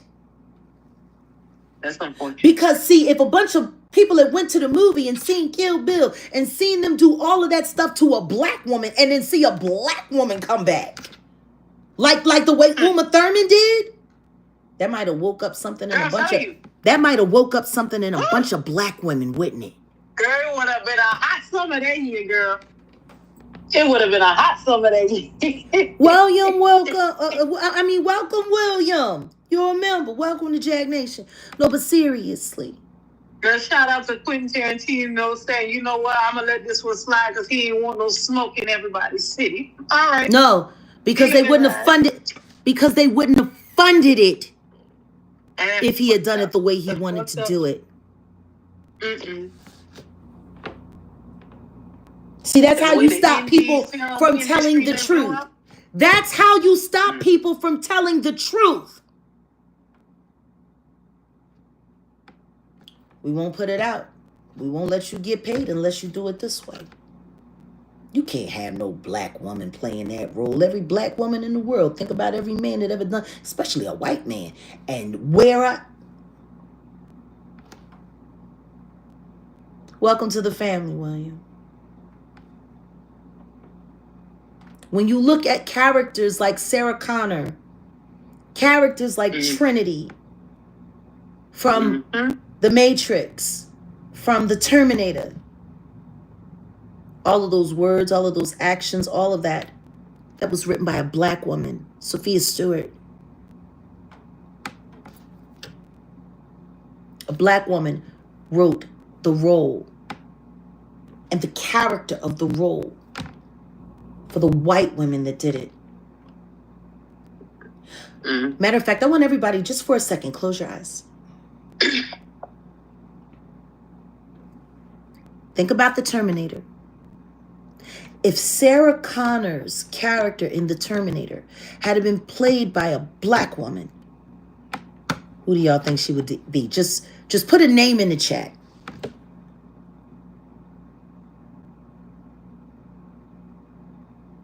Just drop a name. If Sarah Connors was able to be played by a black actress, who do you think it would have been? Can't say Angela Bassett because she was too young back then. Boys in the Hood hadn't even come out yet. Can't say, I knew somebody was going to say Angela Bassett.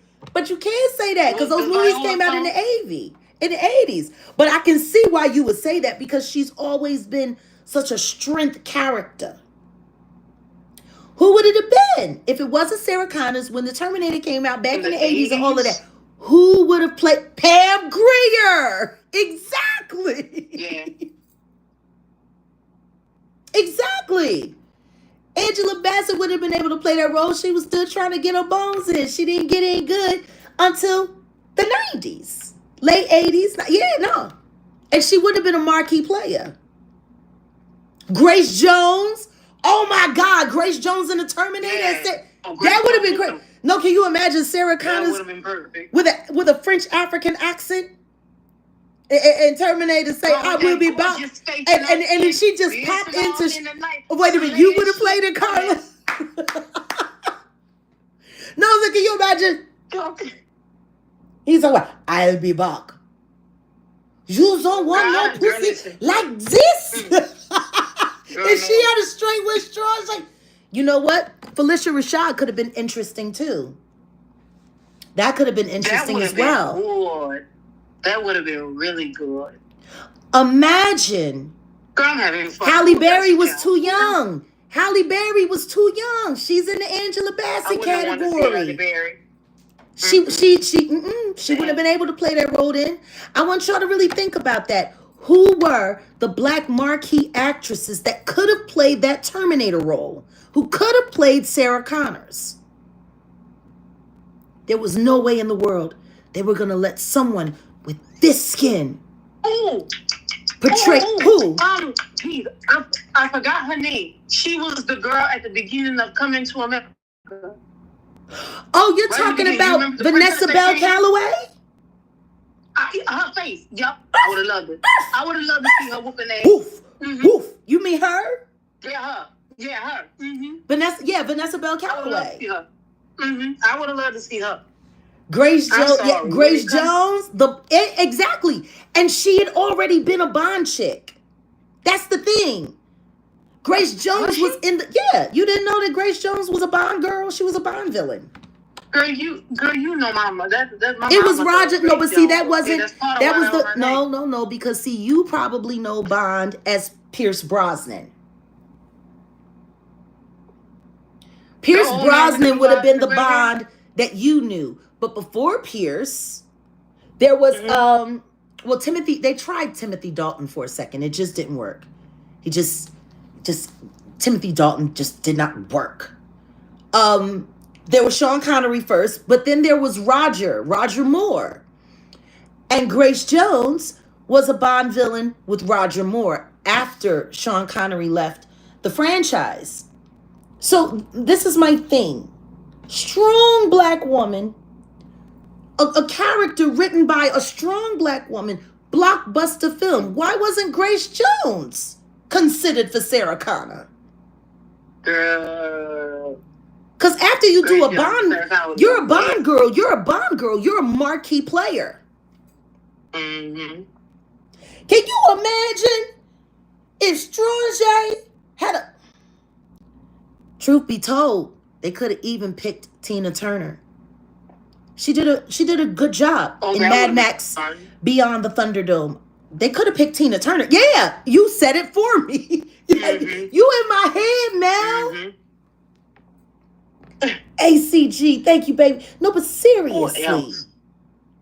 Who else? They made sure that they kept those strong black women away from those roles because they didn't want strong black women to go through an awakening, remembering everything that's happened to our DNA, even before some of us have got here because of the effects of slavery.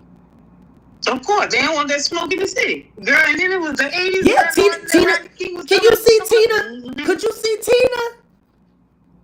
Could you see? I could see Tina in the Terminator. Yeah, it was A View to Kill. Yeah. And sometimes you guys know I used to use that icon. I used to use that icon of her with the gun in the late 80s one. What do you mean? What happened? Would we be technically qualified if we put her in there? Because I could see Whitney. Like, once I done seen Whitney as fairy godmother, she could do Whitney and everything. I mean, it could have worked for Whitney, but Whitney was still too young. When those movies came out, Whitney Houston's career was just breaking. She wasn't even acting. Whitney didn't start acting until the late 90s, and she wouldn't have been considered, like, don't forget, The Bodyguard was like her first film. Like, she had to go through acting, coaching, and all of that stuff. So that would have been too much for her at that time. Yeah, and it could have been cool, but they didn't frame those kinds of big blockbuster franchise around black women. They just didn't. Mm-hmm. No matter how kick-ass and black the role actually was. Mm. But I say all of that to say, when you look at how this country has shaped lies as history, just so that they could keep the propaganda and the confusion of it all going, so no one ever had to take credit for the fact that all of these terrible things were real. They were real. They did happen to us. They did happen to our people, and they're still happening now. So let's talk about the Willie Lynch letter and YouTube. Put a 5 in the chat if you can see the evidence of the Willie Lynch letters working here on YouTube. Put a 6 in the chat if no. Viola Davis wasn't a marquee. We're talking the 80s. Like, I'm not talking about if we could go back and redo it and pick whoever we want. I'm talking about who's hot at that time. Who else could they have chosen other than white women? A lot of us might be, girl, I think we starting to show our age. Like, most of the audience my age, and we trying to figure it out. I thought we had everybody in here. Girl, wait a minute, because I know I said Viola, and I'm like, well, I don't know. I didn't know that Viola was getting hard. No, but seriously, though. Put a 5 in the chat if you can see the evidence of the Willie Lynch letters. I know. 5 in the chat if you can see the evidence of the Willie Lynch letters working today. Debbie Allen could have been cool too. Actually, Debbie Allen could have worked. And she was a marquee player at that time. And that was before Lynn Whitfield. Maybe. Lynn Whitfield would have been sick. Hold on. Actually, I'm sorry. I would have liked, no, but Lynn Whitfield as Trinity in The Matrix, that would have been interesting. You know, she would have did that. First of all, shout out to Lynn Whitfield, because she said she will never play a broke, destitute bitch. She don't care if she is the villain or the good guy. She gonna be in a gorgeous dress. Bye, Saga. Enjoy your meal, honey. No, but seriously though, can we see the evidence of the Willie Lynch letters working on YouTube today? Or no? Oh, honey, class is class. The sister that played Angie on the stories. You're talking about oh my goodness, why can't I think of her name? And I know her name, Debbie Morgan. Debbie Morgan could have did a good job as Sarah Connor too. She Debbie Morgan, she's been a supporting actress for many years. She hasn't had a lot of Irene Cara, yeah. And she came from fame. And she was marquee. Yeah. But they don't want that. The only one that keep popping in my head is Whoopi, and Whoopi wouldn't have been no Sarah Connor. Like, no, I know Whoopi did her thing back in the day, but not no Sarah Connor. No, not Whoopi. No, Whoopi. No, especially not Whoopi. Then it just wouldn't work. Not the Sarah Connor. It wouldn't work. And that's fine. It wouldn't work. And all that. Yes, and R.I.P. to Irene Cara. She went through a lot in her life. Diane Carroll, I don't know. I mean, she was Dynasty. Diane Carroll was like the more uppity version of... Girl, who? I don't... no, we said Debbie Morgan already. No, not Debbie Morgan. Of Lynn Whitfield. Like Lynn Whitfield. Cicely Tyson? That could have been interesting. Because Cicely, even though she was very mature at that time, she still looked super young. She could have pulled it off. And she was hella fit. Like, a lot of people don't even know how fit Cicely Tyson was. But to get off of actresses and just really get focused back into Black YouTube CCs being a red flag. They a red card. Nia Long was too young. Nia Long was too young. Nia Long ain't but a couple years older than me. When the Terminator came out, we was all in grade school. She couldn't have done it. Come on, children. We looking young out here. They gonna start talking about us. They gonna have an age restriction. You know what? They gonna have 35 or older. Cicely Tyson. Next time. No, wait a minute, William. He's on to something. He said Cicely Tyson could have played the Oracle also. Yes! She could have. And salute to the woman who did play it. You want to know what I find interesting? The woman who plays the Oracle, who was playing the Oracle in the movies before they got rid of her and brought in Mary, what was it? Mary Alice? Is that her name? Wait a minute. Is it Mary Alice? The woman that was actually in the first Matrix? Yeah, the one. She actually kind of looks like Sophia. Robin Givens was a kid. She couldn't have done it either. Not when they first came out. She was still a kid. And she wasn't Marquise. She was still doing television. What was that? What was it? The show that she was, the TV show that she was in, the high school show. And then 21 Jump Street came and knocked that out of the park. And Holly Robinson. I don't even know what show you're talking about. 21 Jump Street was good. I like that show. And shout out to Holly Robinson, Pete. I remember when she was... Holly could have played it too. Did we already say... Why are we still talking about actresses?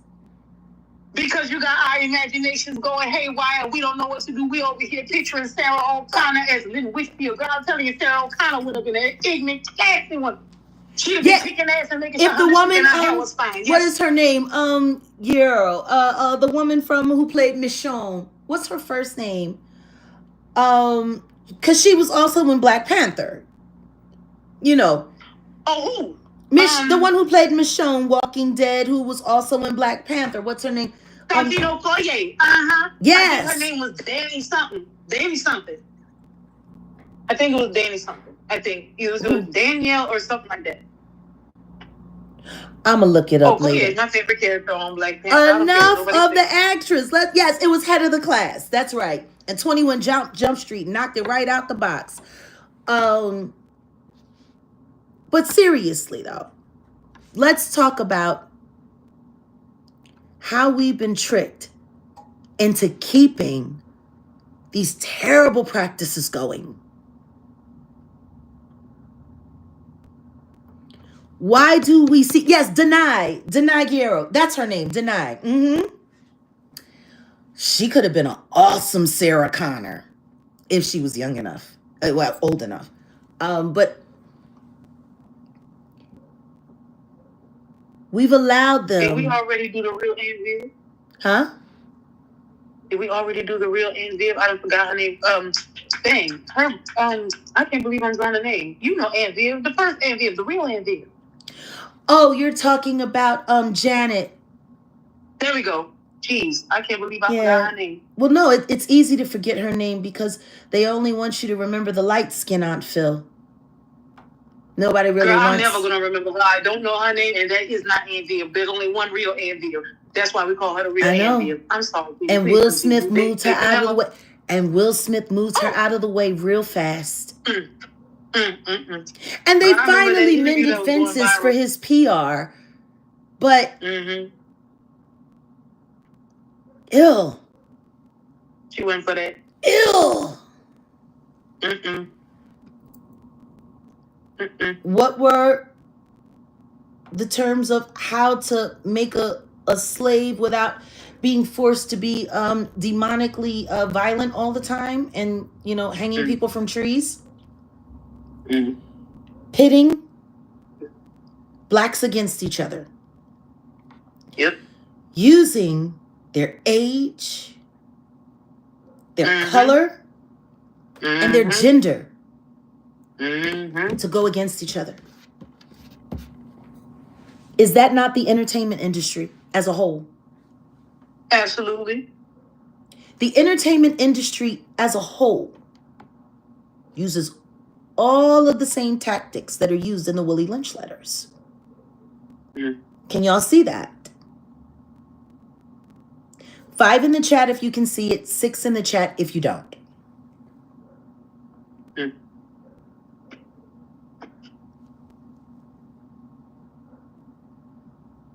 Five in the chat if you can see what I'm saying. 6 in the chat if not. If I see more than 5 6s, I'll explain further before I move on. But I want to make sure everybody understands what I'm saying.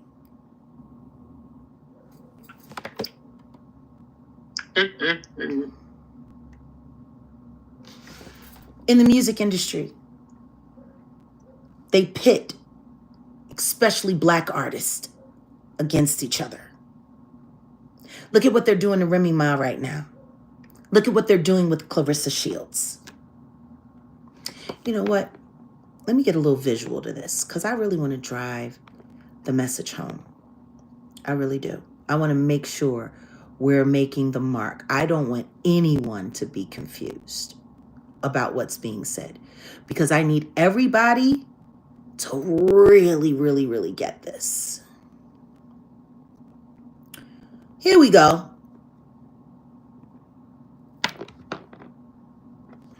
Let's take a look right quick.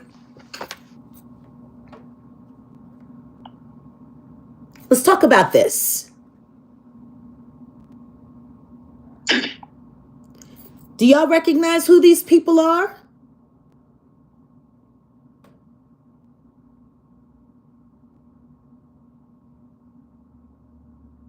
Yeah, look at what they did to Tupac and Big. Pit them against each other. Pac was thin and fit and sexy, and Biggie was fat with cross eyes. And a slight breathing problem. And I love them both. Exactly. I love them both. That's Lil Pappy, and that's Lil Clara Girl. That's what I'm gonna call them, Pappy and Clara Girl. Exactly, Auntie Leah.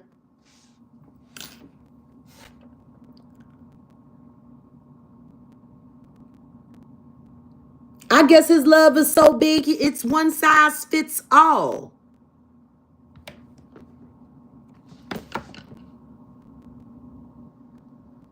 How many years did they sell the black love story of Papoose and Remy Ma?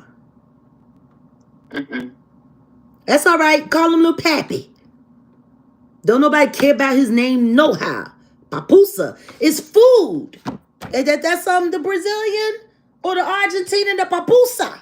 When they were saying his name, I was like, who named that nigga after a Hot Pocket? I don't understand.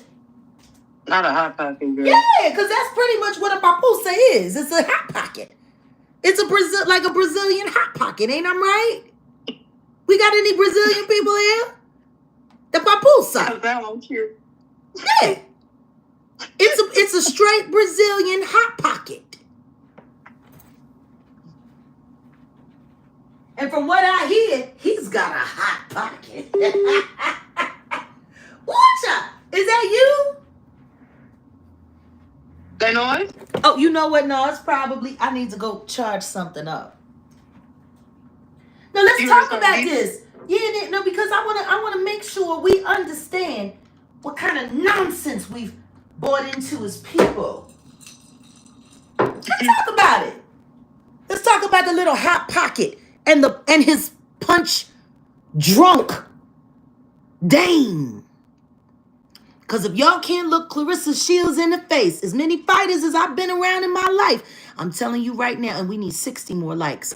I'm telling you right now, as many fighters, that girl punch drunk, you can see it in the eyes. She ain't all there. I don't care how hard she can hit back. Clearly, she didn't duck. Because that hoe is punch drunk. Make you no mistake about it. I've dated fighters. I got friends that are fighters, the whole 9 yards. And I am telling you, she is punch drunk. I don't know who was sparring with her, but she didn't wear a helmet because I see it coming. Oh, hot pocket and punch drunkie. It's just that simple. The way she talk, the way she acts like a child in love with another woman's husband because they're still married. They're not divorced. I'm just trying to figure out when old Clara girl is going to realize that that's not her man. That's her handler. Let me tell you something. When you got a punch drunk fighter, it don't matter how hard they hit. And it don't matter. None of that matters. What matters is, can they remember the last time they got hit?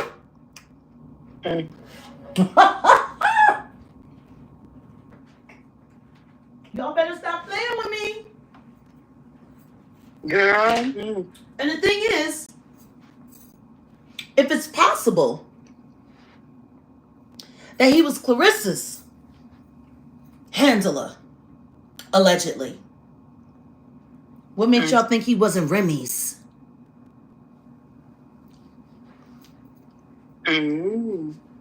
Because I'm going to tell you what I know. I know that those conjugal visits, of all the times he went back and forth to jail to visit her, to be by her side, he was up there so much she had to tell him to stay home. And I don't blame her. Because if I had conjugal visits with my husband and he just wanted to keep the kids around so I couldn't conjugate with my husband, I would have told him to stay home too. Nobody really pays attention to that story. Nobody really pays attention to those details. You want to know what I'm paying attention to? What? I'm real tired of how it's becoming about how they use, What? in order to break down.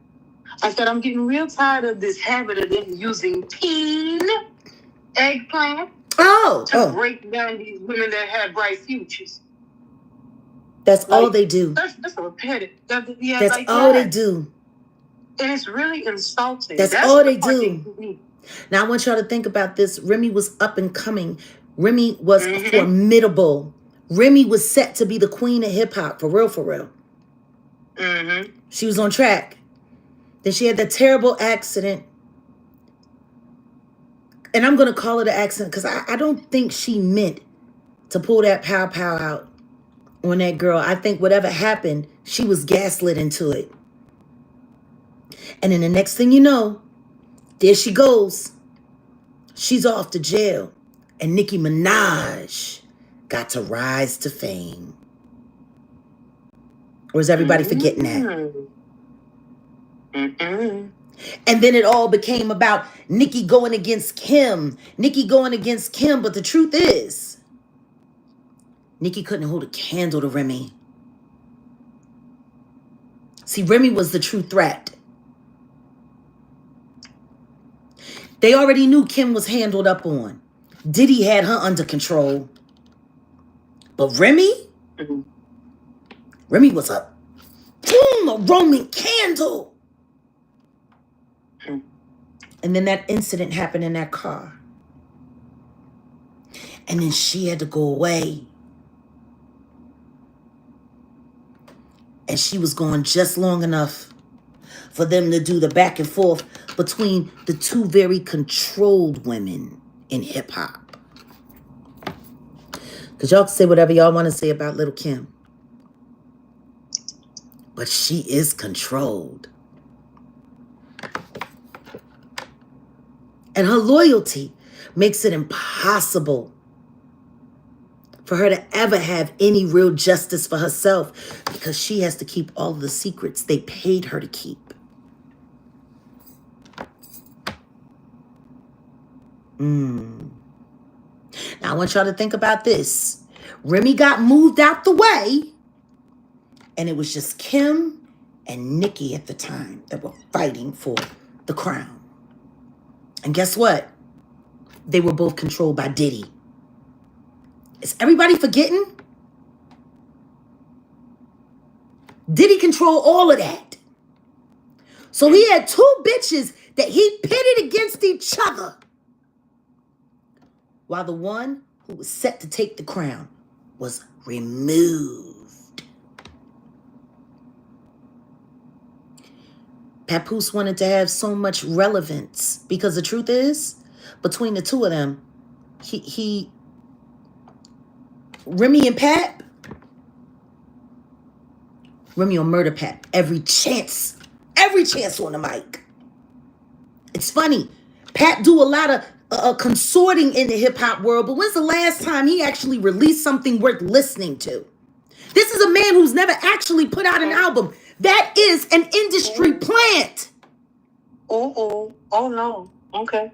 He was at best a mixtape regular. Oops. It was Remy. I don't know Papoose on one song and that's it. It was Remy. And he attached himself to her and then created this black love. And when she got out of jail, they promised her she was going to be the queen of Love and Hip Hop New York.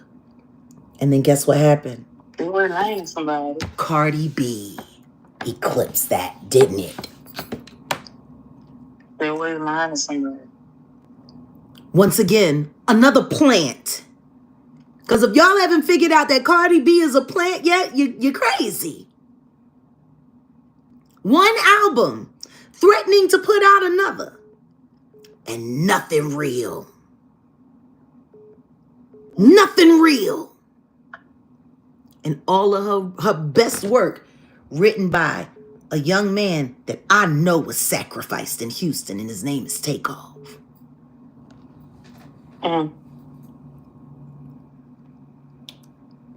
It's like they just keep handling up on Remy Ma. Remy, you better start waking up and paying attention. Because it sounds like they got you on the Angie Stone track.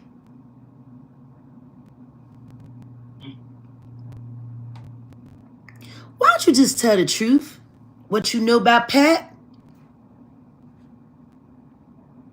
Because I know he loves his Masonic handshakes.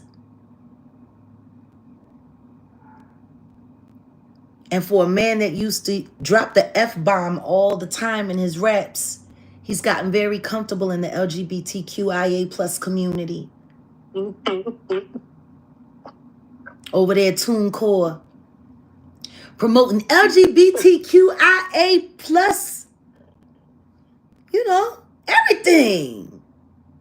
Girl, they don't let none of the virile energy come through at all, girl. I get so tired. There is no way in the world anybody can tell me that this is a come up. No way.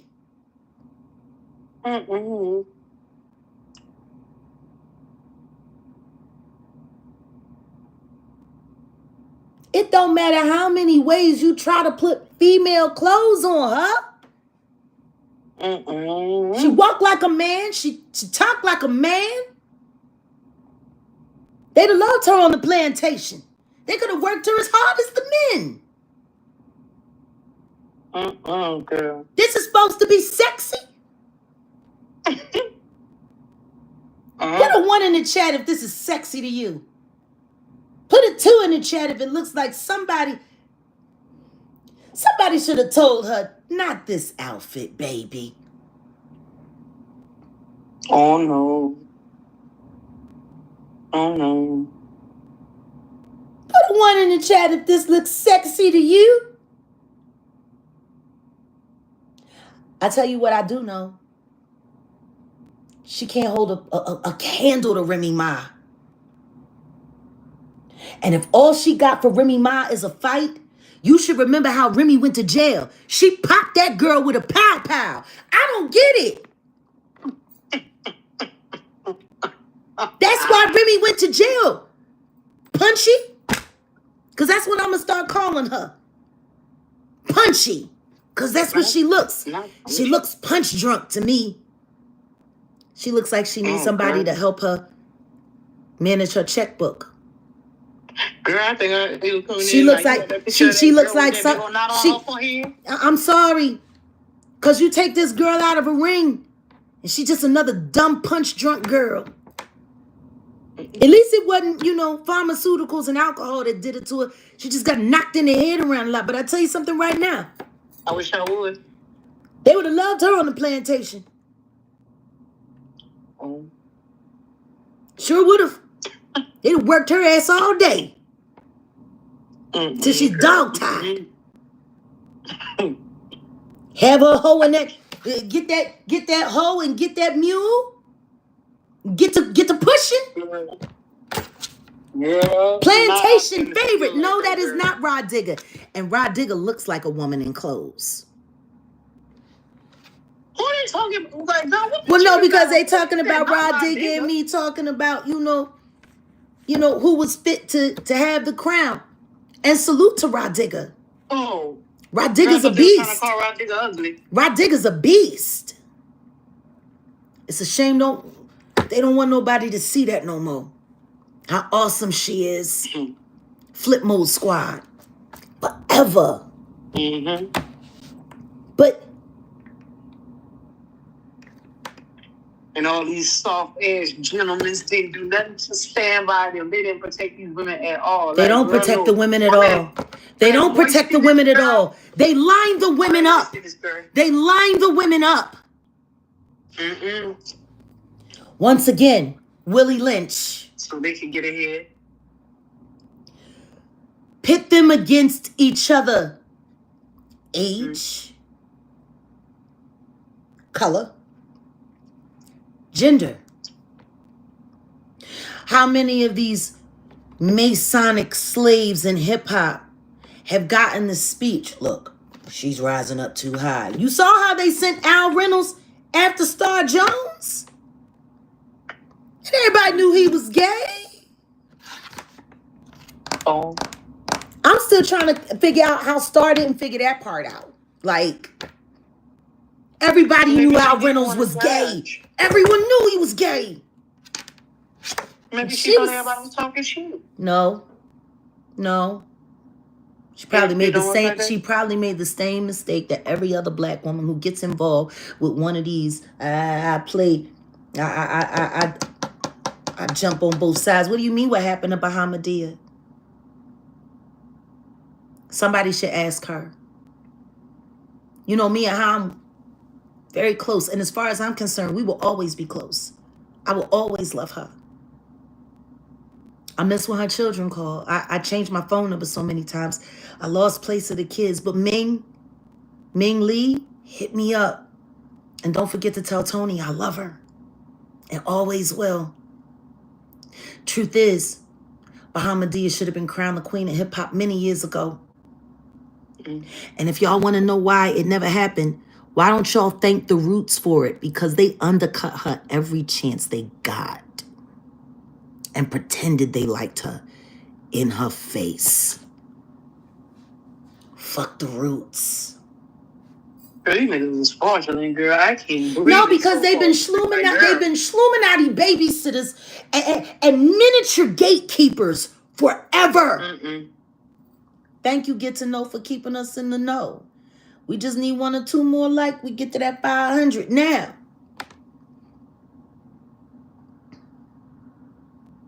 how do they get these black men to turn on their women?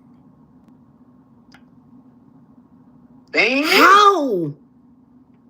What do they promise? What do they promise little Brazilian hot pockets like old Papusa here? What do they promise them? What did they promise Will Smith for taking down the brown Aunt Phil? I mean, Aunt Viv. Notice I said.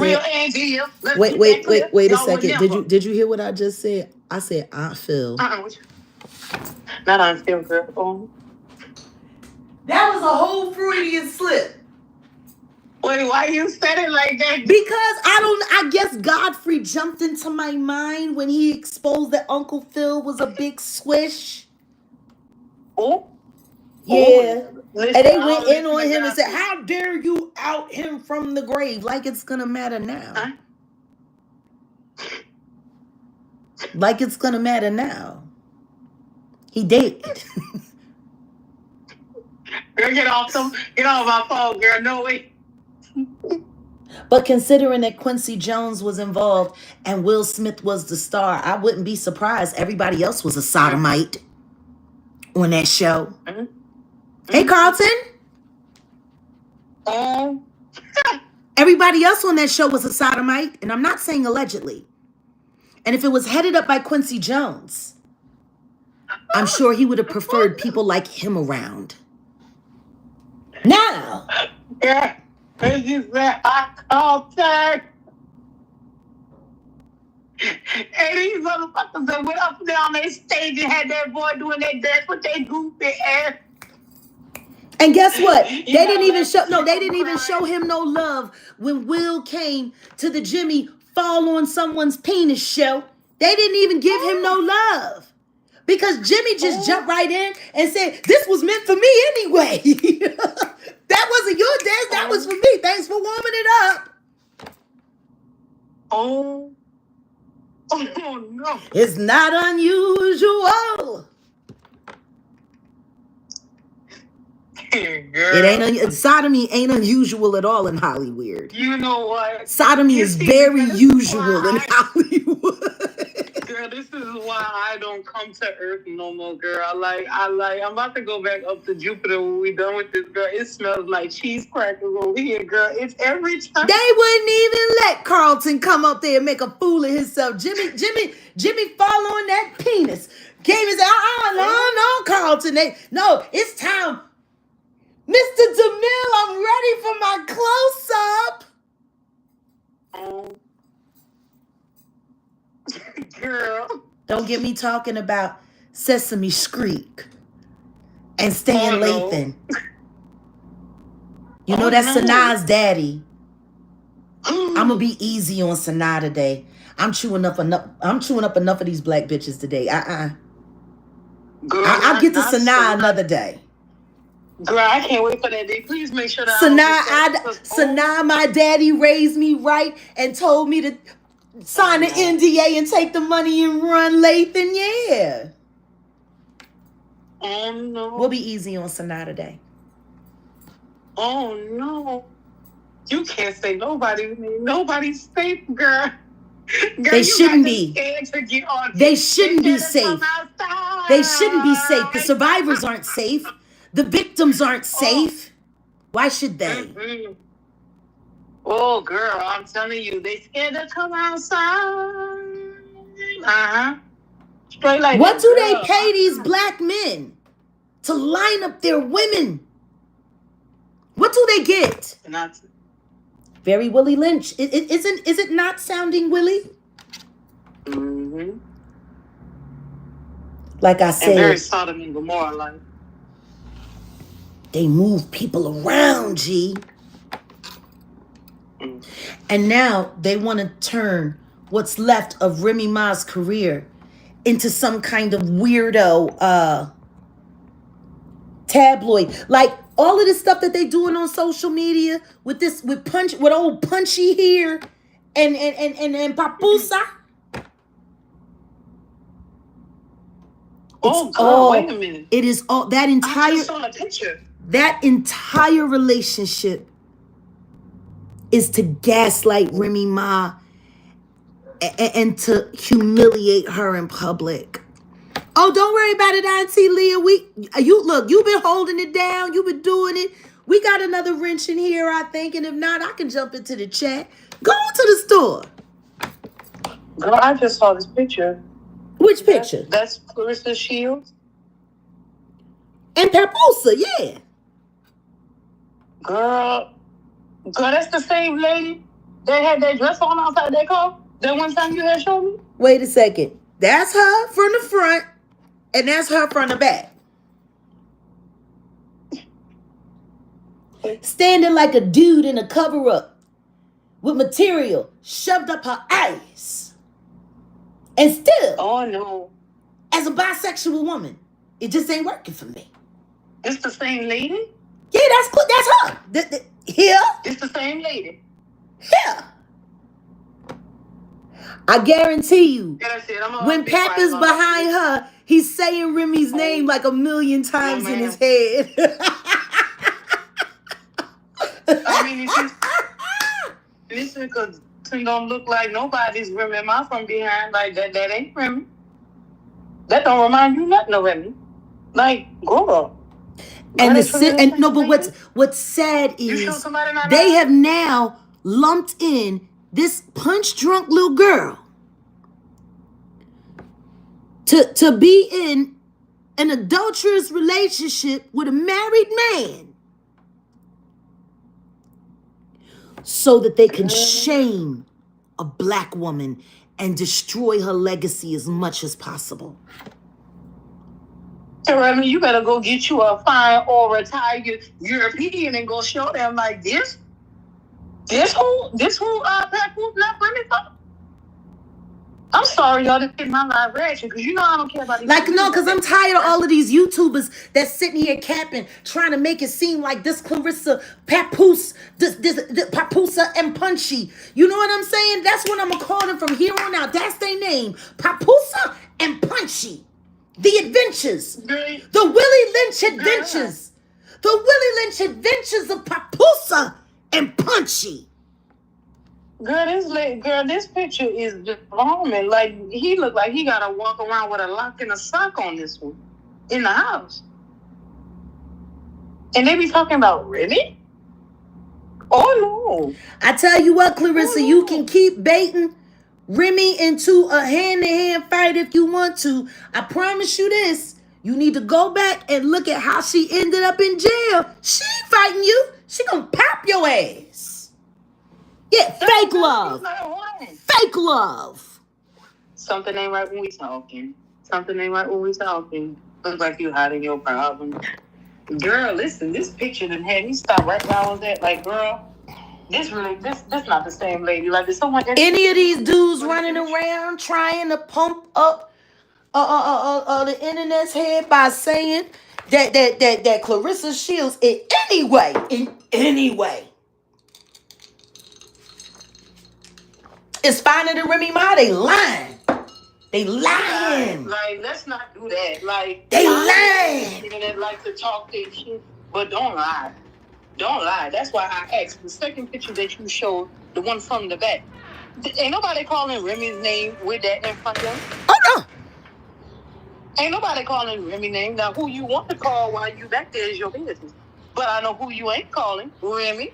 Listen to me. He probably is trying to think of better days. Like, damn, it's all the Shluminati got for me. I got to deal with this punch drunk goofy. Okay. Am I getting another Bentley this month? Girl, I guess that's all it took. When Remy had to go eat them peanut butter sandwiches and stuff, and she did that quietly and that, I'm like, no. No. You can most definitely tell everything, Lauren. Lauren Speaks, you can tell everything.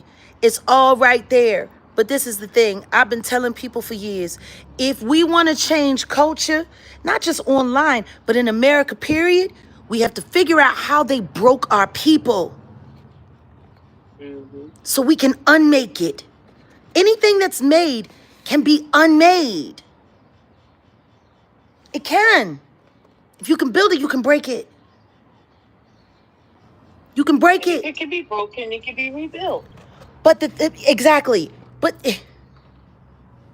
it's just disgusting. And they got this goofy little girl. They got this goofy little girl sitting around disrespecting her elder because Remy is her elder. Girl, like, let's really look at the damage. Everybody been running their mouth trying to play with Remy when Papoose. Yes, the one who left. They're trying to gaslight her into doing something crazy by shaming her every day.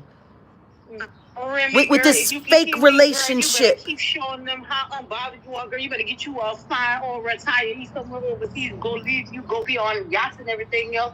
Sitting here being a cool finance. This relationship is nothing but a humiliation ritual. It is nothing but a humiliation ritual. For what? What do either one of these two people? God, I'm about to say these two niggas. I'm sorry. They look like two men. I mean. Let's talk about this. Is this a Willie Lynch relationship? Girl, you don't get that picture, girl. Is this a Willie Lynch relationship? Because we already know that both of these people is industry plants. The real talent when it came to the Migos is gone. And all we're left with is this Acata and this unfortunate Dominican whore who can't even read at a public event, a national event, on behalf of another industry plant. How did nobody ever call that out? No, seriously. How did what speech? You mean what they was writing in the back for her to read? Which is, come on, I need it. I need it. I'm waiting for my phone, y'all. How's everybody doing tonight? I said, oh, hell no. And at that point, that's when I knew that things was about to go wrong. I have not been bothered politically ever since. No, ma'am. Like the simple fact that people even pay this crap any mind. And guess what? He about to do a papusa to her too. Because her goofy ass had all of them kids with him. And he gonna take every last one of those kids and drag her through court for years. They're gonna bankrupt her with those babies. And I can't wait. Honestly, I can't wait because I'm tired of her. No, for real, I'm tired of her. No, I just am. It's not even remotely entertaining anymore. I'm tired of her. Please, Offset, hurry up. It was just how fast you said it. Like, you meant that. I'm like, no, I mean it for all of my heart. I told her ass after Takeoff died, take the money and run. Get away and start yourself a new life. But no, she want to stay here. And now they talking about she's supposed to be pregnant by some down low dude and this, that, and the other. No, I hope it for her. All of the crap that she's talked about black people, all of the crap, that's what they trying to say. Who knows? All right. Like, okay. All right. I know. And the children are the one that's suffering. Meanwhile, she got one album, a couple of singles, and they ain't nothing new there. Let's just be honest. Come on, y'all. Let's call it out. Is this a Willie Lynch relationship? Come on. Is it a Willie relationship or is it not? If you think it's a Willie relationship, put Willie in the chat. If you think it's not, just put not. Bandersnatch. This looks like a Willie Lynch relationship. Yes, the epitome of most of the problems there. All these two idiots do is run around making their races look bad every chance they get, showing people that there needs to be no kind of maturity when you're a parent. Just online. It's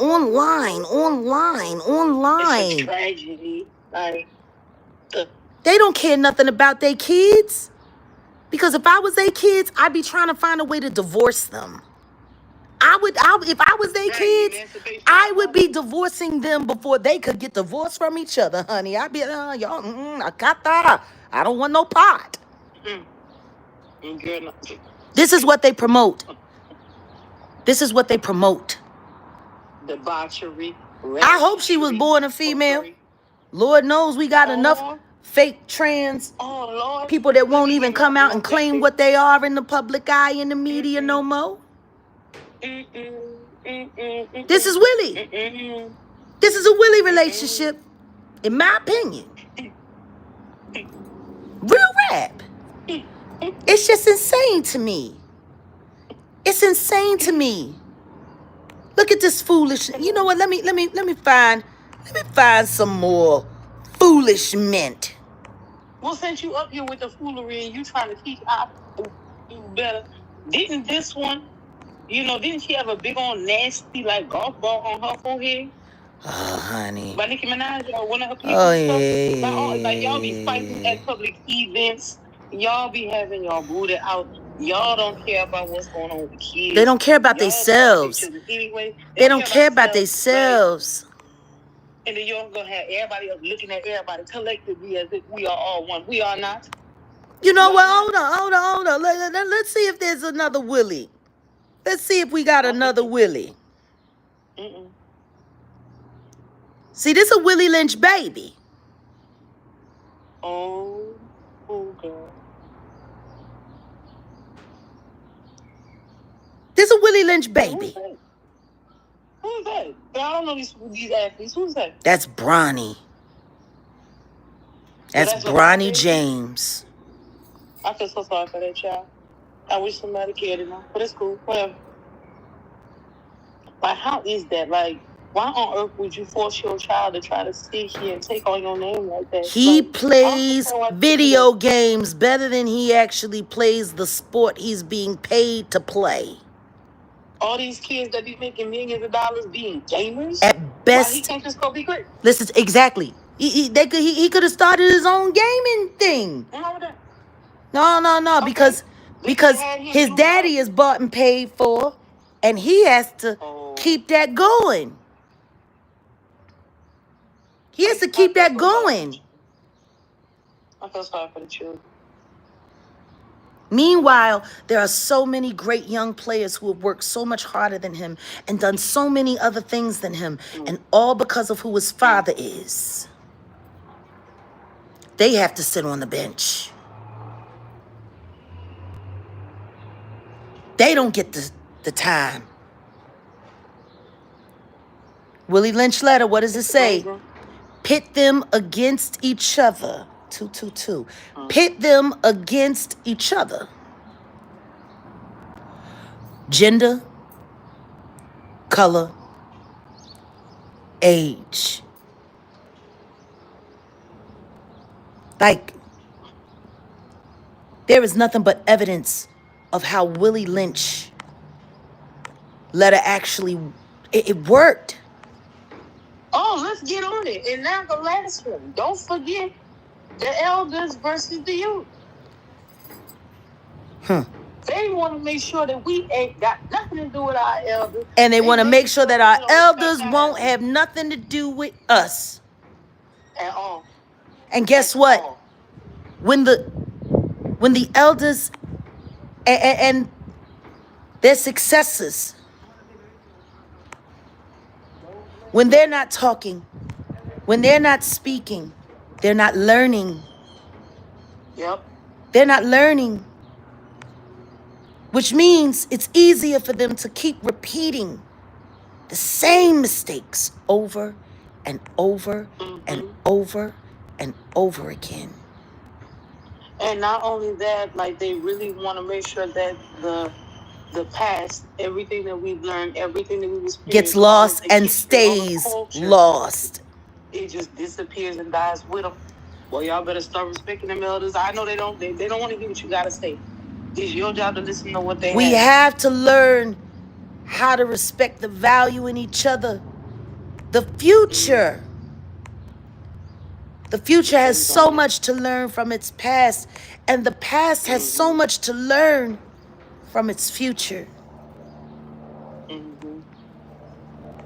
It's amazing how easy it is for them to be able to get us to turn on each other for money or status, or that's what they do. Sometimes they'll just do it for free. That's what they do. They'll do it out of cowardice. That's the most dangerous part. It's the ones that will do it out of cowardice. You ain't gaining nothing. What about this? Is this Willie Lynch? Because there are so many different ways where I could pick out how I seen Terrence Civilian Williams, or Gangster, whichever one he wants to use. Girl. Lining me up. Lining me up. Yo. I ain't gonna try to mess up your probation, sir. I just wanted to be clear. I just wanted to be clear. I just wanted to be clear, honey. That's all I want. I want to make sure. When I think about this man, how many people hated on Prince Rogers Nelson? How many people tried to stop him when all he was trying to do was unify and give good intel to the future so that they won't make the mistakes that have been lined up for them to make?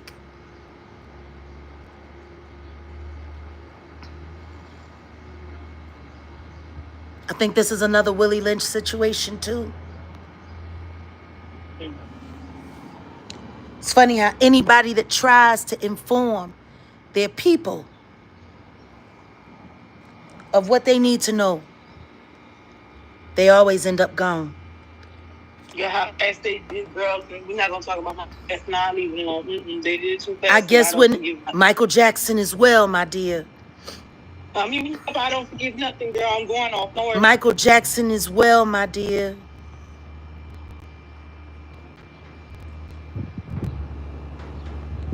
He lying on his name like that, girl. Or what they tried to do to my guy, Steve G's. Also one of the early members of the Roots crew. Do you know? He was the new Spider-Man. You don't really see that anymore. This is the graphic. That's his real face, and that's what they used. And they're trying to screw him out of everything because they want to make all of the money off of it, and nobody is fighting for him.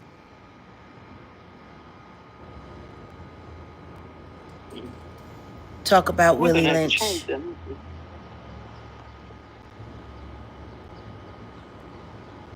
My friend who made it to be a black superhero, and it's like nobody knows it ever happened.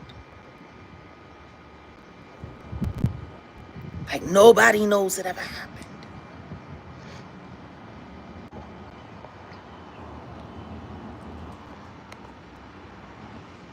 It's amazing how we've lost our way, and it seems like we're refusing to find it.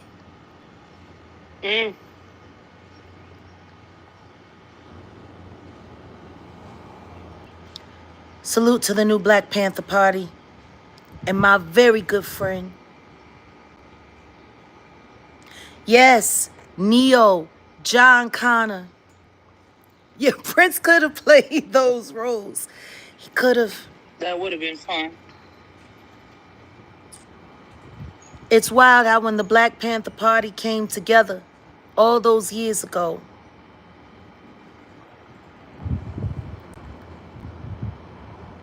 and the way the CIA Barreled down. The way they took Fred Hampton Sr. from his son just before he was born.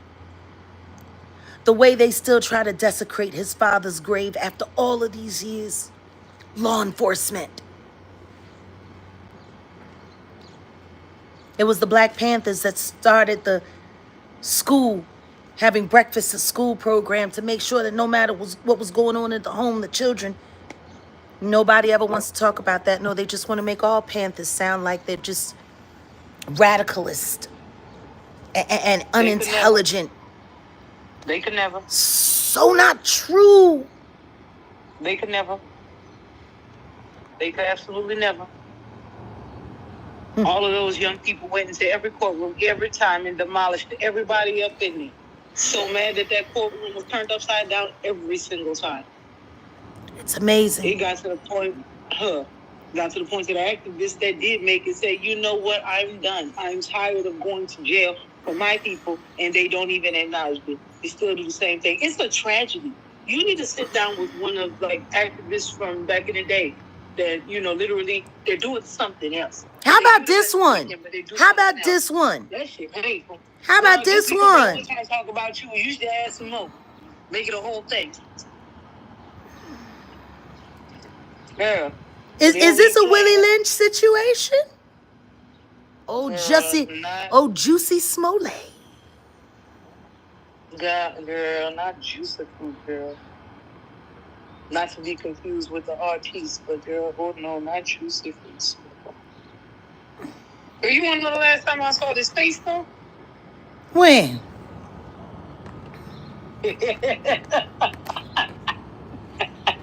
Yeah, you know when.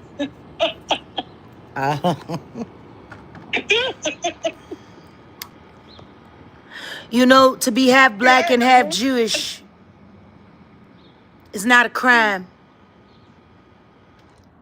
But to choose one side of your lineage to honor while you help destroy the other.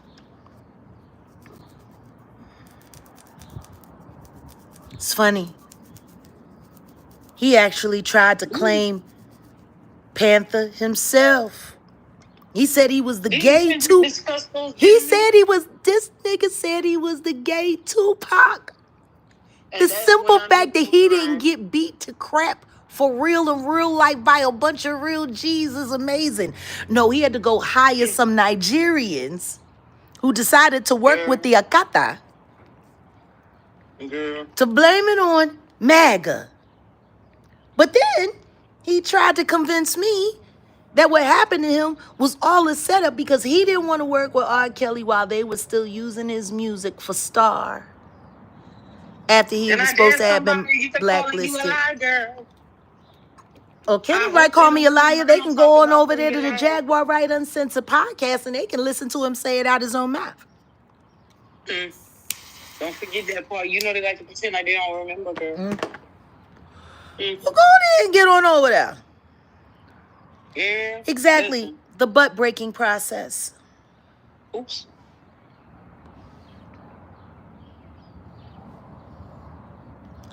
We got to do better.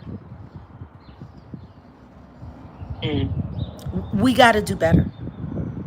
And free, the Lord's going to sit me down for a while. We got to do better. And we do. Gotta do better. Gotta do better. Gotta do better. Gotta do better. Gotta do better. Gotta do better today. Gotta do better before it's too late. For him to call himself the gay Tupac, and Tupac wasn't gay. Girl. For him to attach himself to the Panther name with no real Panther affiliation.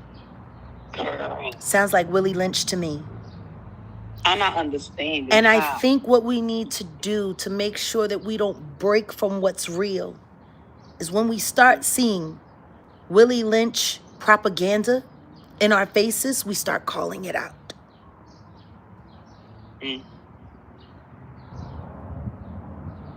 I think we can start there. I'm telling you, every time I see it, I'm going to just start yelling Bandersnatch. Yeah. Oh, hey, Lady Moon. Seriously. We got way too much Willie Lynch going on. How about this? What about this one? Matter of fact, I want this to be the last image before we log out.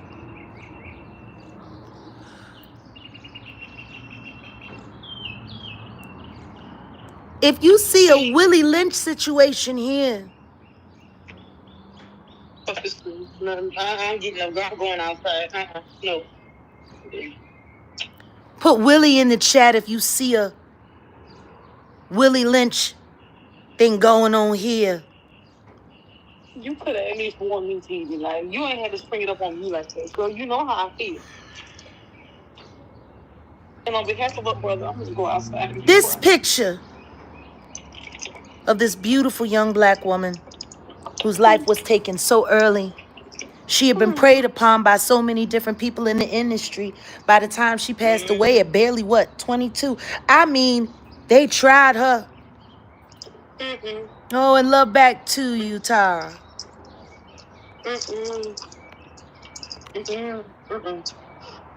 Is this a Willie Lynch situation? Because all she did was say no to that man.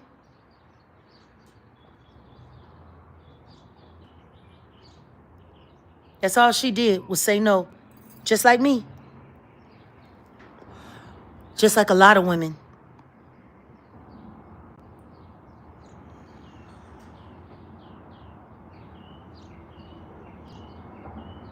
No worries. If you're going live, Auntie Leah, let's make it a field trip. Everybody make sure you tap that link to Auntie Leah's channel. I want to see at least 100 people over there.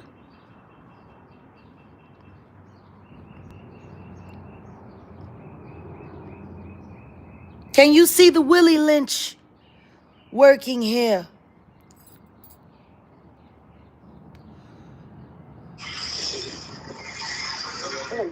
They target their own women. They target their own women and line them up so they can get favor from their slavers. How many times do you have to hear artists say that these contracts that they sign feel more like slave agreements than business partnerships? Slavers. Everybody act like they don't get it. But they want somebody to listen when they call their McDonald's shit slavery. You want us to care that you feel like a slave at McDonald's, but when these people tell y'all that they got slave contracts, y'all be like, oh, you'll be fine. You can pay your We'll rent. take care of you later. Take this now. We'll take care of you later. Take this now. We'll take care of you later. I'm sure they said the same to Angie Stone.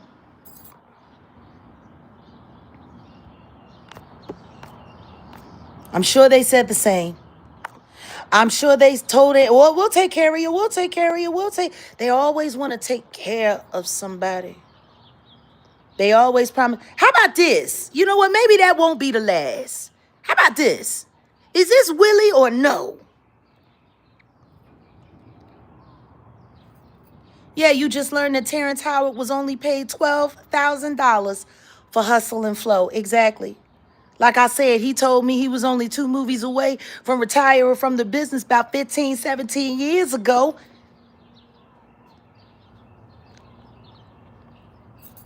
Very satanic contracts. Come on, y'all, let me know. Is this Willie or no? Is this a Willie? And the reason why I want to end here is because there's a lot of people that are asking questions about why I ain't banging with Atwood no more. This should be enough. This image here should be enough. That man allowed this Akata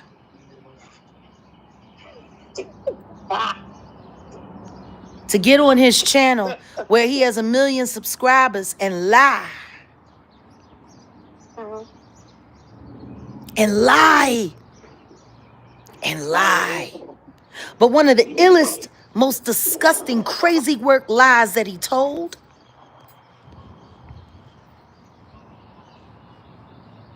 was that he saw me on Diddy tapes that he never had.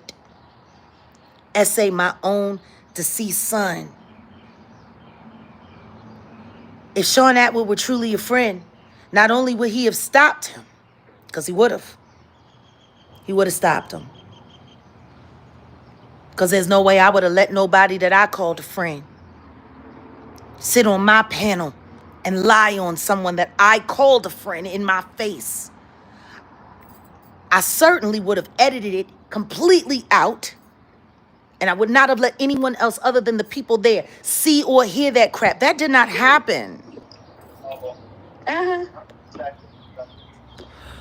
don't sound like no friend to me. Meanwhile, if you're going to accuse and say something like that, why didn't you demand he show you the evidence? He didn't have to show no video. He could have showed a still. But he said he saw me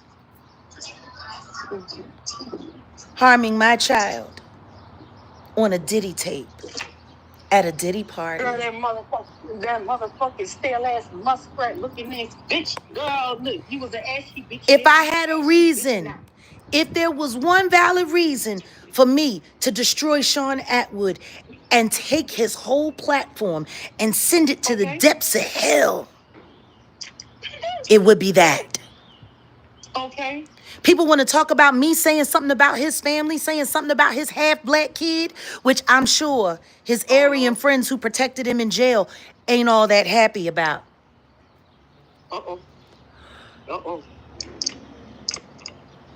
People want to say something about me, having something to say about him and his half-black kid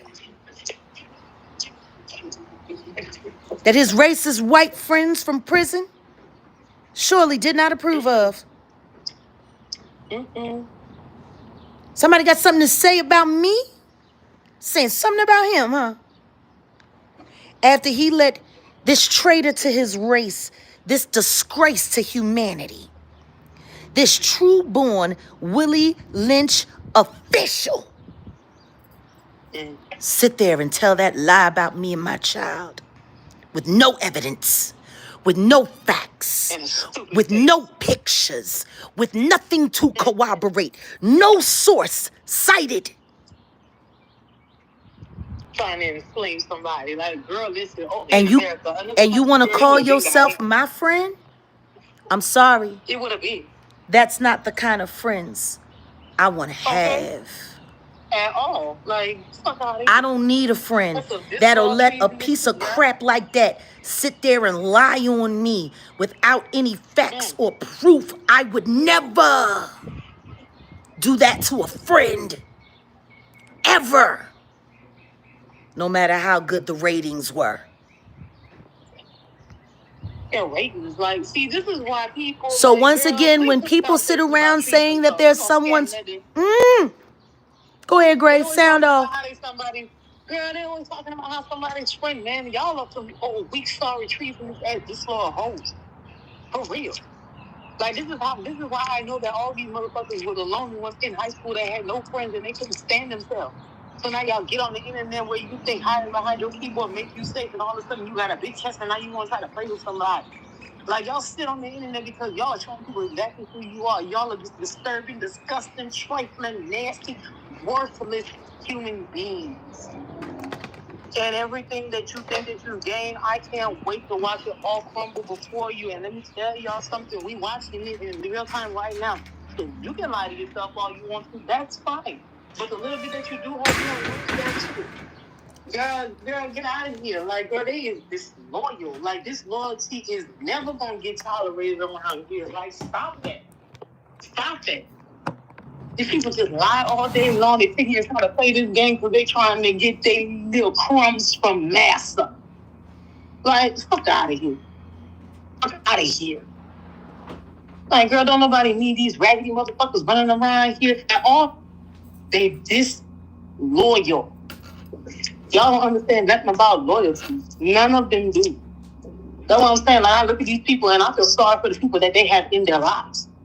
Because they doing this on the internet before strangers. Child, I hope everybody that know y'all real life get the on. Like, everybody that's in y'all life, get the fuck on. Like, y'all deserve to be alone.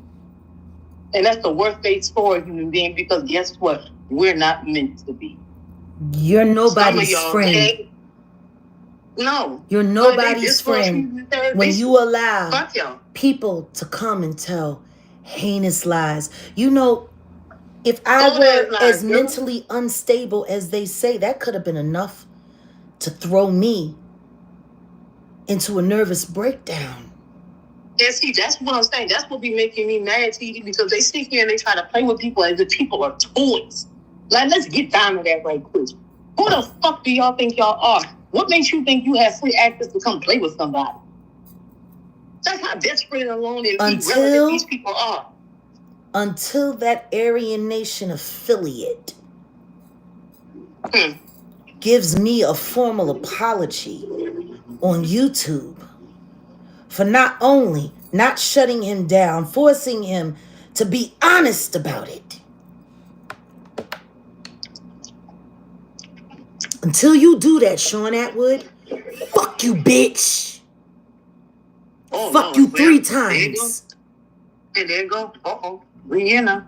You gonna sit there and allow somebody and not even edit it out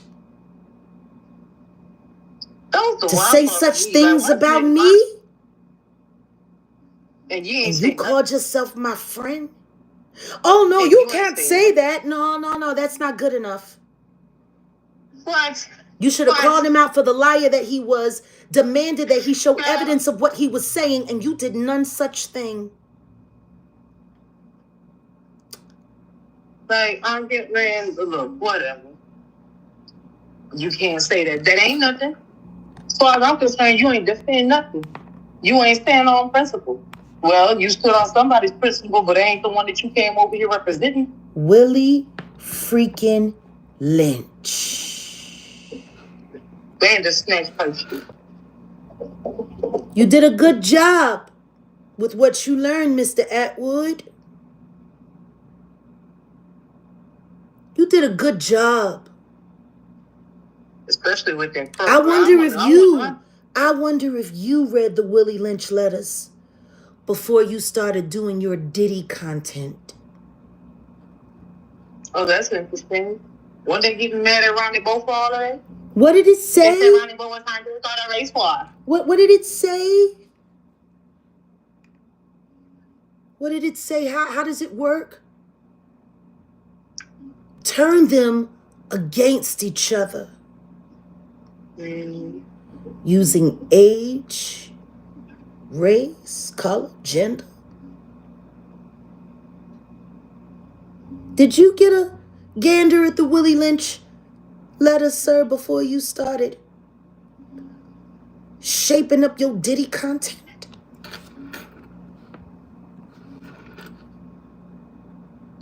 Did you? Because everything that you did on your platform, line for line, line for line, you came in to the Didisphere pretending to care. And then you hosted Lamisha Fuller?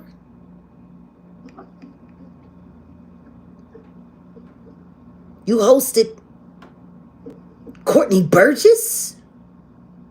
You hosted Adria English? You hosted Chris Todd? You hosted Ariel Kidd? And every last one of them, and I am not saying allegedly, came here to YouTube on your platform to destroy the Diddy cases. I have not once heard you denounce or proclaim Lamisha Fuller is a liar. Until you do that, you are a colonizer and a racist, sir. Until you acknowledge that Courtney Burgess was nothing but a fraud, clown, and liar, and that Chris Todd was acting as his handler, working in collusion with Ariel Mitchell Kidd. Until you do and say those things, fuck you, racist. Prove you're not. Prove it.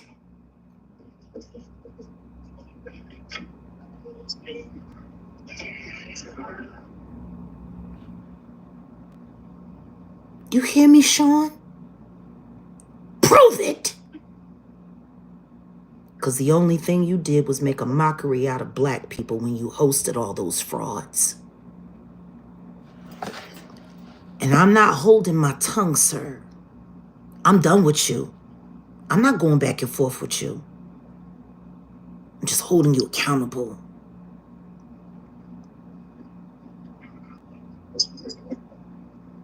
See, it's not the racist angle that bothers me. It was his purpose for doing what he did. Because the only thing that all of that Diddy content that he did with all of those fake people was try to line me up as fake by association, which is why I pulled every last one of their cards. I'm sure you didn't like that.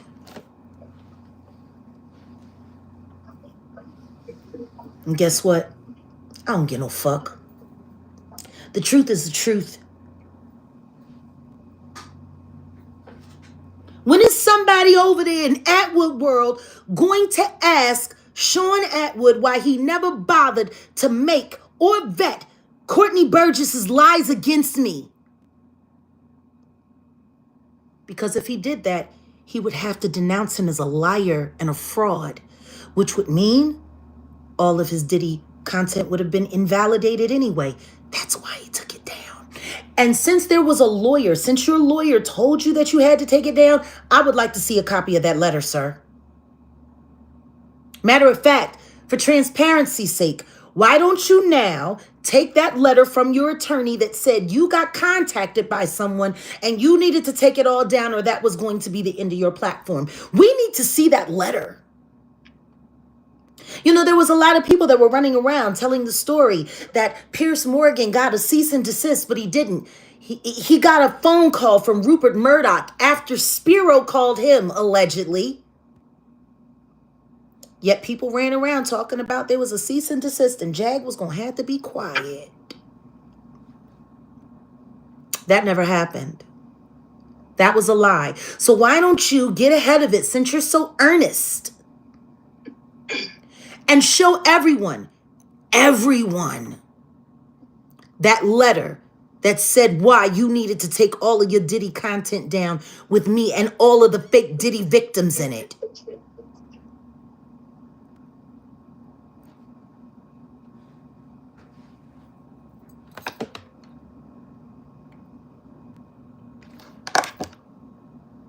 They made you take it down? Your lawyer made you take it down? We need to see that. I want to see it. Where did the threat come from telling you if you didn't, you were going to lose your platform? Because it sounds, I mean, it was a good story. It sounded very convenient. Oh, Jag, don't say anything about that. Please don't say anything about that. Why not? The public should know if you were being forced to take down real content. Why didn't you want me to say anything about it? I know Andre Titties said that I was upset because they took down all of my content and I wasn't getting no money or whatever the case may be, but that's not true. None of that's true. Yeah, he's sitting there in that corner looking the way he's looking. I don't know why people believe anything that come out of his mouth. In the name of Yeshua, Sean Atwood, I promise you, I'm going to end your channel. I'm not going to go back and forth with you. I'm not going to help you make more content. That's not going to happen. What is going to happen is everyone's going to come back and watch this video today. And then they're going to come over there and they're going to start asking you questions. And when it gets to the point where they realize you're not going to answer or can't answer, they're just going to unsubscribe. You don't have enough money to buy enough bot packages to replace all of the subscribers that you're currently losing now, and you're going to lose more. Oops. Oops. Oops. Oops.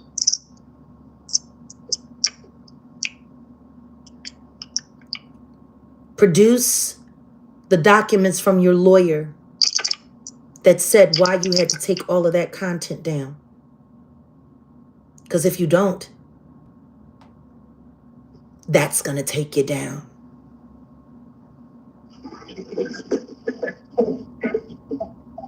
You know?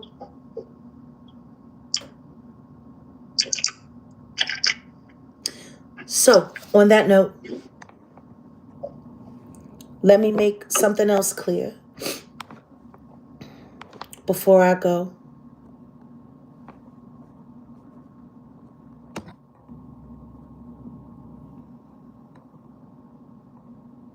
Just one last thing. Because I want to make sure that we keep it all the way funky and all the way real. I don't want anybody to be confused by anything anymore. If we truly want to stop black on black crime, if we truly want to stop the encouragement of racism in our communities, if we truly want to bring all of this to a head,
oh, I'm sorry. I didn't realize I'm muted.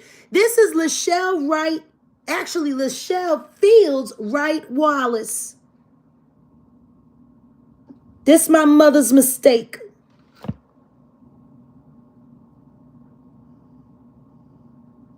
When my son was selling pharmaceuticals, she was one of his customers.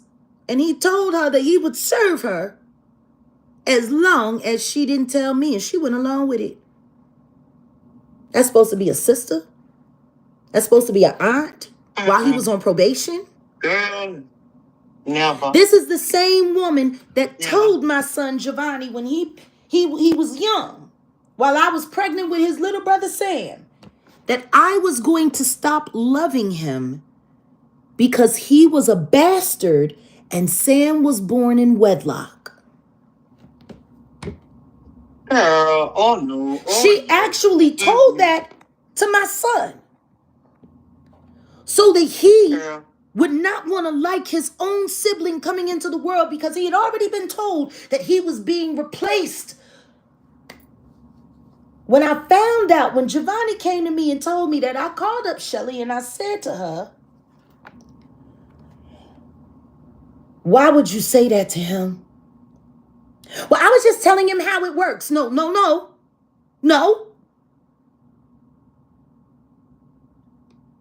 Why would you say that to him? Well, Aunt Debbie said it to me when you were being born, which is my mother's hateful sister. What?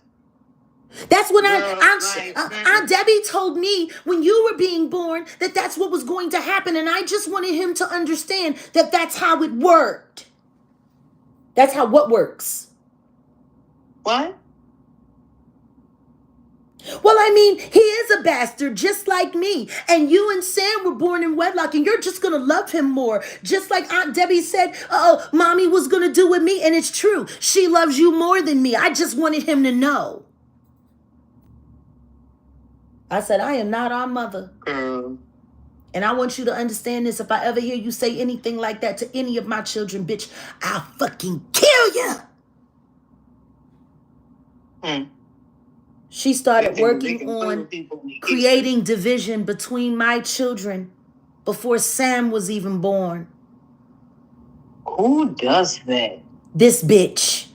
Lachelle, Fields, Wright, Angela, like I'm fucking all of the fucking names.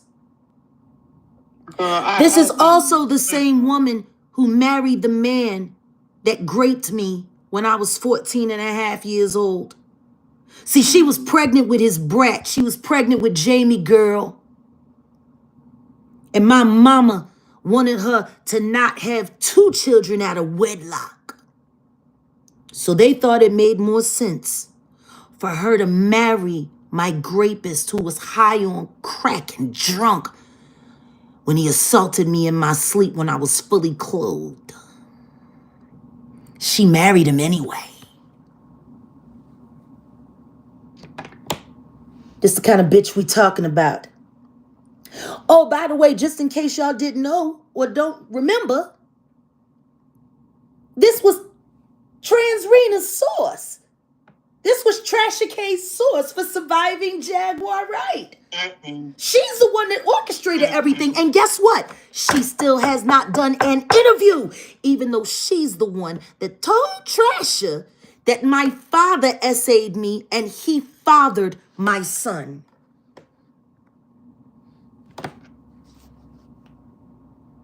My son. Like, she played on my son's head his whole life, and he was such a loving guy, and all he wanted to do was try to be loyal to everybody in his family, and that's exactly what ended up getting him killed. Ain't that something? Like, you got this bitch. You want to know what's funny? This is my evil half sister who was born of all kinds of confusion, and her daddy's a Scientologist. That when she reached out to him on Facebook, the second that my mom and my aunt started hitting him up when she told him what the account was, he shut down all the accounts, disavowed all knowledge of her, and didn't want to have nothing to do with her. And she is the first person to tell the lie. All those lies. This is Transrena. Why don't y'all go on over there to Facebook or Instagram and find Lachelle Wright Wallace and let her know how you feel about her lies? She ain't no different than this bald-headed goof. Lie on one channel, lie on another. And playing with the memory of my deceased son.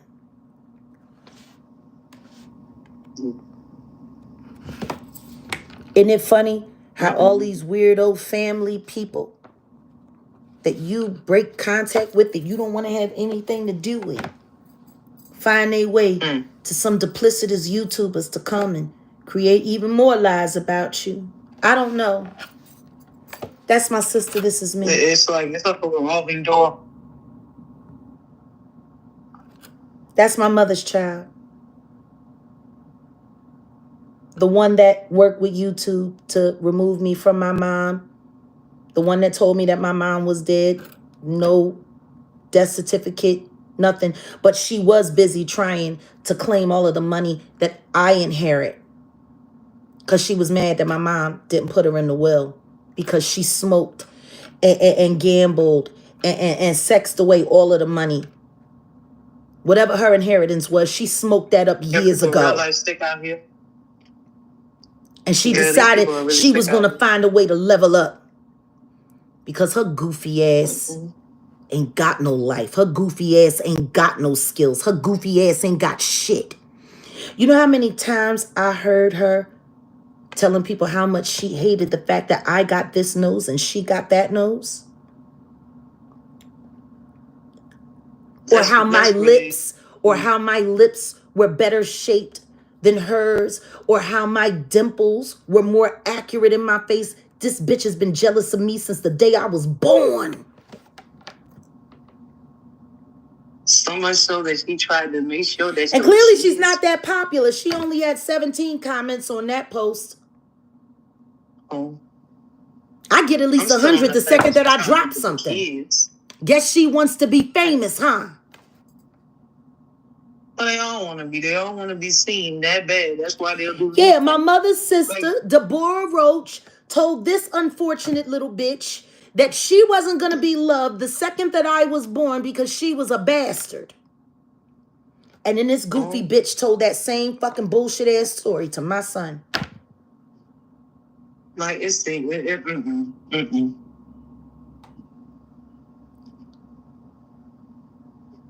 It's a perpetual childhood for me. Like, people really think they don't have to grow up. And they really think somebody about to sit here and tolerate them being children the rest of their lives. Like, girl. Who would ever believe a woman telling stories about a great woman who married the man that raped her? Mm.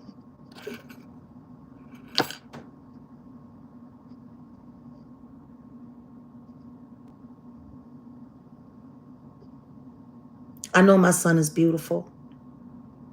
I don't do ugly things. Everything that came from me was amazing. Even my daughters that passed away. If my daughters had have lived, they would have definitely been more beautiful than her brats. But maybe part of the reason why they're not as beautiful as they should be is because they were created by drug addicts and rapists and thieves. Because that's exactly what she is. After she married my rapist, they ran credit card scams.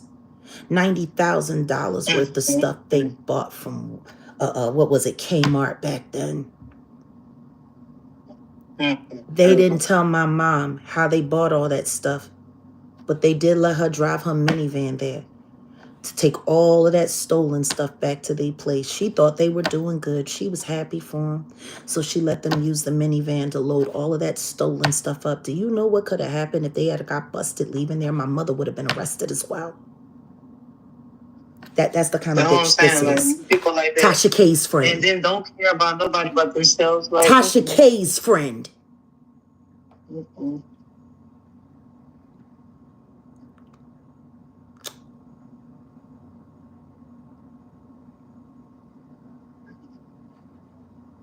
Fuck you, Shelly. And I can't wait for you to burn in hell. I really can't. You tried to destroy my life. You tried to destroy my career. You tried to destroy my children. And you definitely broke our family. You are Rosemary's baby. And mommy should have kept throwing herself down the stairs like she was when she found out she was pregnant with you. You should not have been born. You are a mistake. She should have just kept on throwing herself down them stairs. Because you did nothing but bring shame to her life. All of the time she had to go in the room, and we would have to go in the room and pull up bloody tampons that had soaked and melded into the carpet because you left them there. You filthy pig. And if anybody don't believe me, all you got to do is go and look at the Bad Girls Club, the Twisted Sisters, with her daughters, Jamie and Jasmine.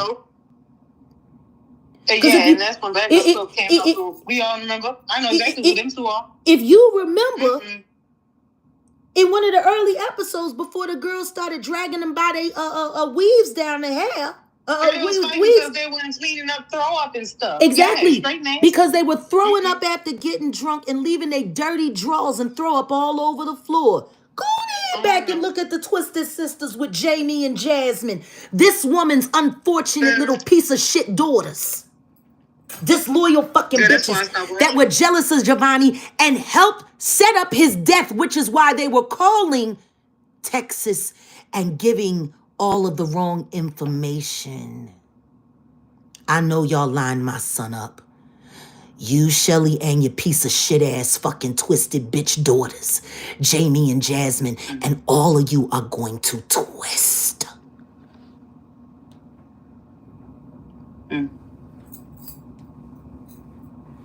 All of you, for what you did to Giovanni, for what all of you did to Giovanni, all of you are going to twist in hell.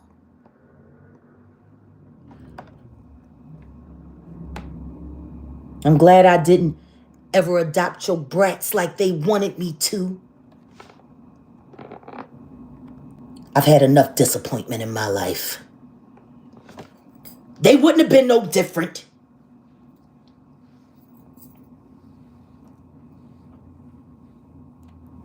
This is what weirdos like this bitch here do. Like Grace's estranged, soon-to-be ex-husband do. They go find people online with no integrity and no character.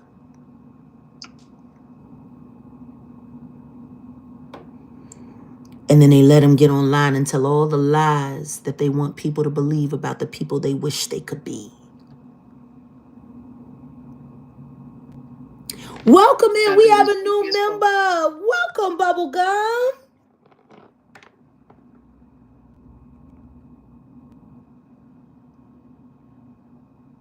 Felt bad for my mom. And like I said, rocking a hard place. Your biggest mistake and your biggest accomplishment are both your children. And you got to find a way to love them both.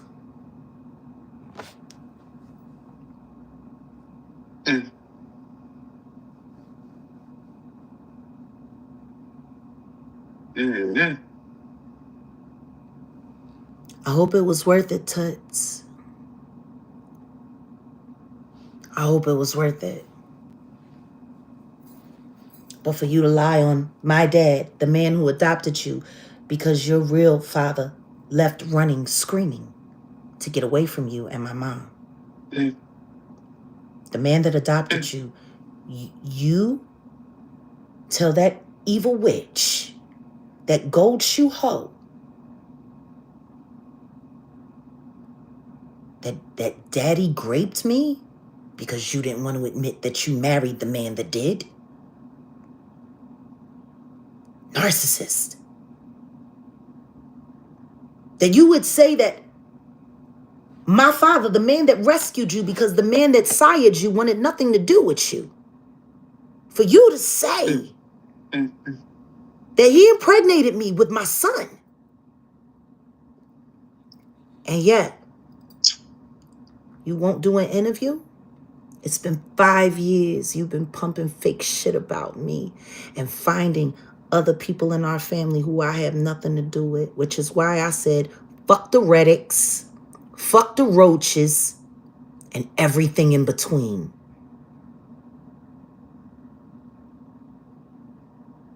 And while we at it, fuck all the Wallaces too. Because y'all know that Jamie is a rapist. And y'all just covered it up.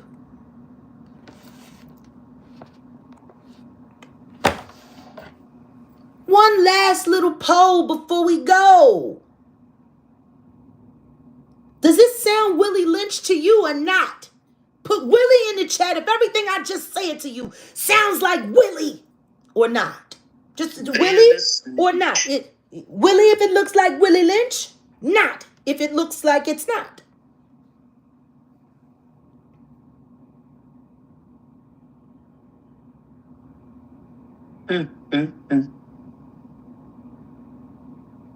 Willie, Willie,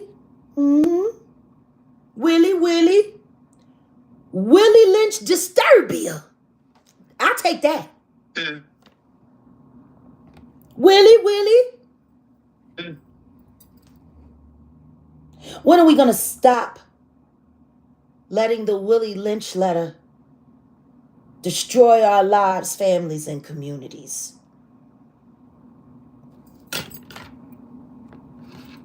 When are we going to stop? Black YouTube CCs, you're definitely a red flag. Because everything y'all do on your platforms, all of them, lines right up with the Willie Lynch letter. Everything. Everything that y'all do. Willie Lynch inspired.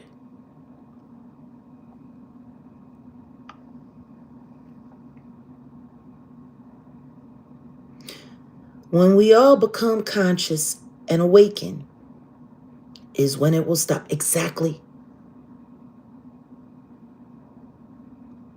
Why don't we put down the word of Willie and pick up the word of God? Okay. Let's put down the book of Willie and pick up the book of God.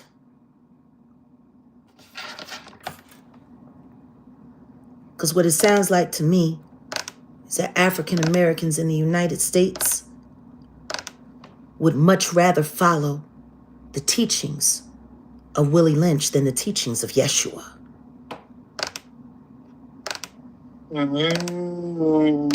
Y'all seem to follow the Willie Lynch law. Lynch law? Y'all follow that to a T. But you can't keep the commandments? God's word. You can't keep God's word. But you can be loyal to a slaver who's been dead for hundreds of years. And the same ones talking about following God is hard. You keep on saying. Every last one of them that say they love the Lord. Every last one of them that say they love Yeshua. Every last one of them that say they believe in God. No, they don't. They believe in Willie Lynch. Of course they do. Agatas! All of them. That they love God. Oh, no. All of them that say they love God, they can't afford for God to show up right now. They all praying for, can I have Thou shalt not bear false witness. Do not lie on other people. Yeah.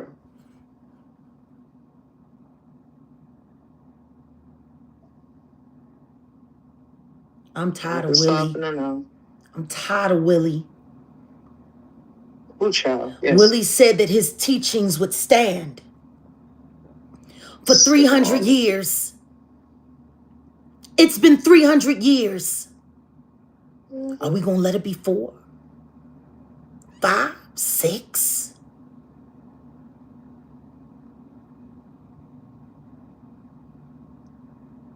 We got to break it.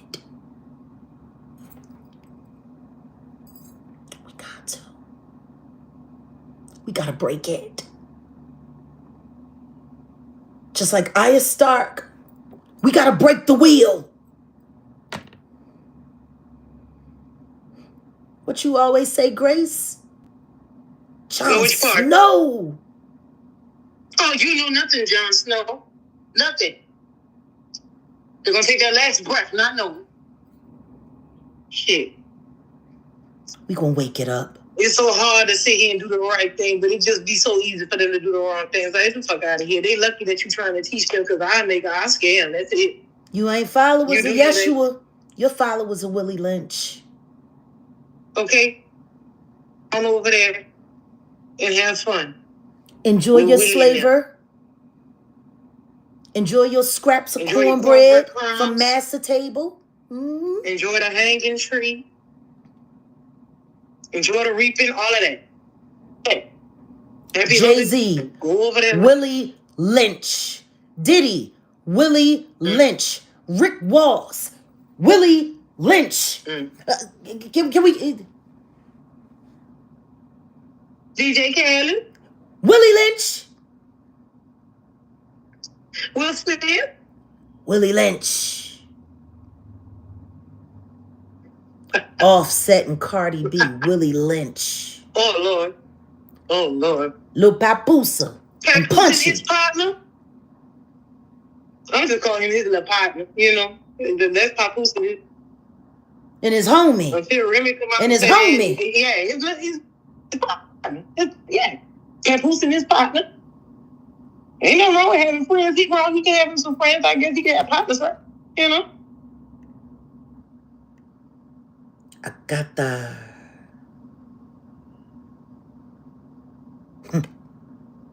The Obamas.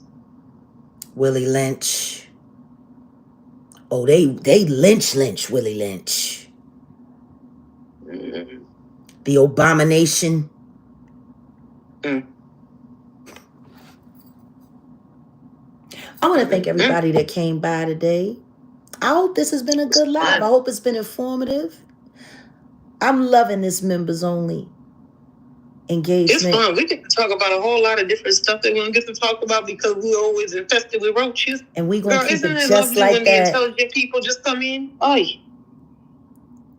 Oh, and one last thing regarding Willie Lynch. Kane and Paul. I'm on your ass, bitch. I told you to leave Grace alone. Maybe I'll start my Willie Lynch revolt with you. Didn't I tell you to leave her alone? You ain't want to listen. But what I am going to do is I'm going to find a way to get in touch with your mother, and I'm going to have a conversation with her woman to woman.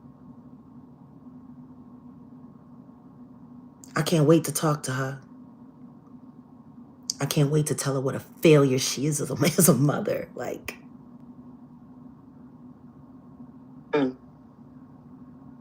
it's funny. Maybe the only reason you married Grace was because you were hoping that some of her brown skin would rub off on your very transparent ass. Because I swear to God, the only thing that your skin complexion proves, especially considering that your daddy was dark, is that your great-grandmammy and your grandmammy loved massa dick.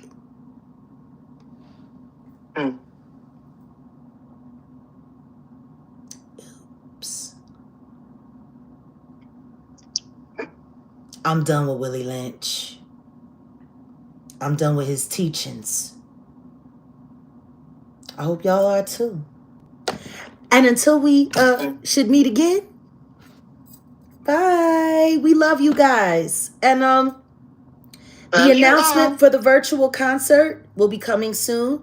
T-shirts go out tomorrow. Everyone will finally be able to get them.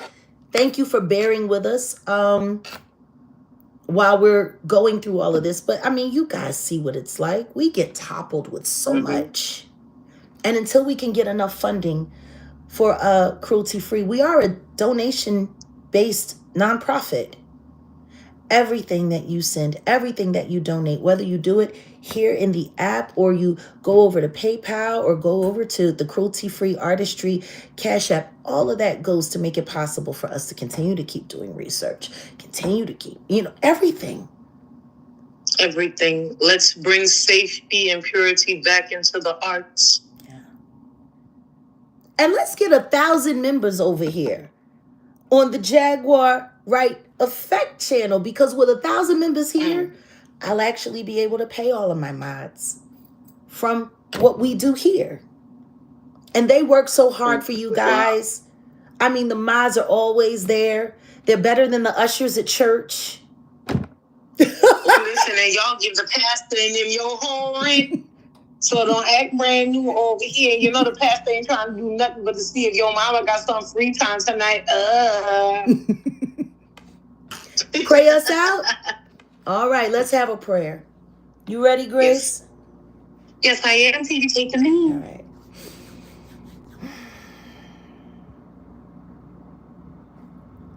To the only true living God, we all come to you here. Yeah.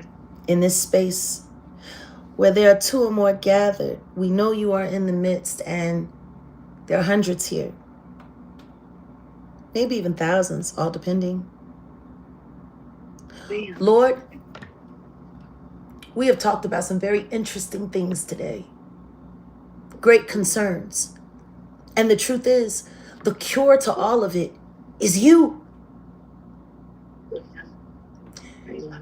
When we add you into the situation, the Willie Lynch letter, it has no power. When we add you into the situation, all of the false doctrine and using real data and turning it into fake hoax, all of that, when we bring you in, that stops.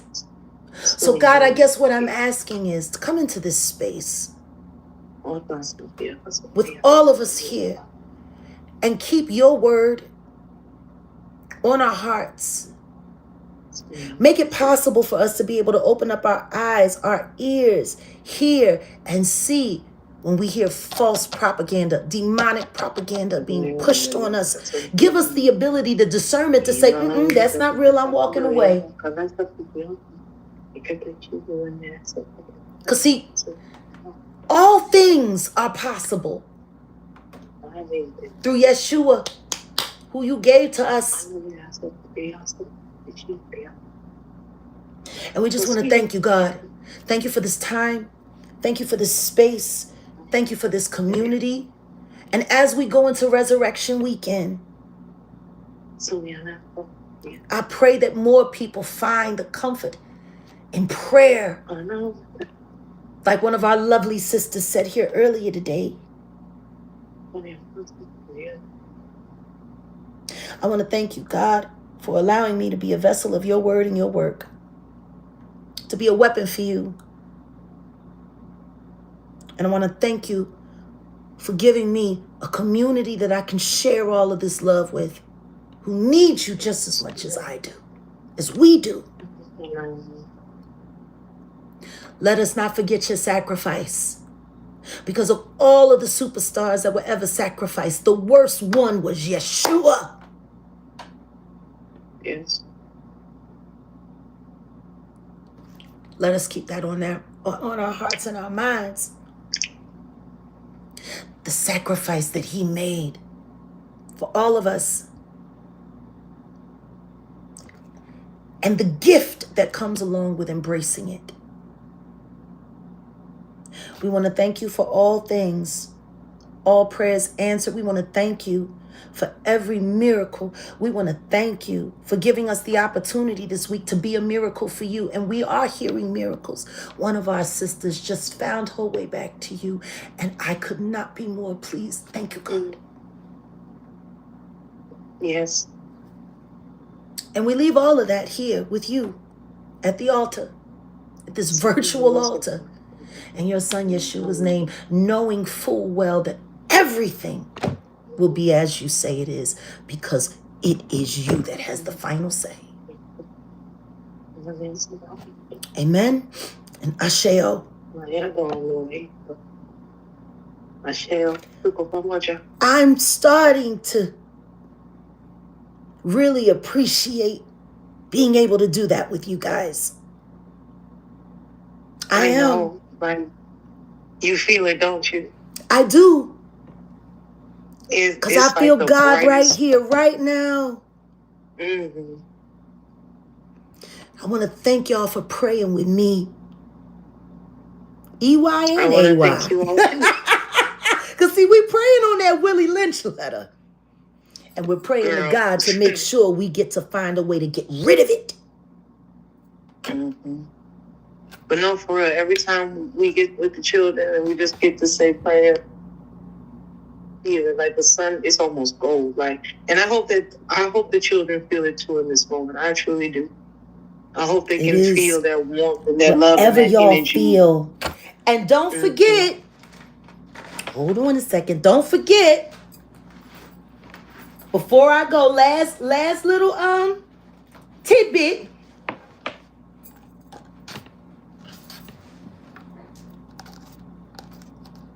Next week, we start the journey. Super Learning 3000.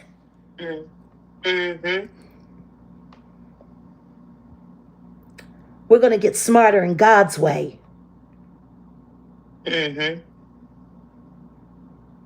So for those of you who don't have it, let's go learn how please to be get your book.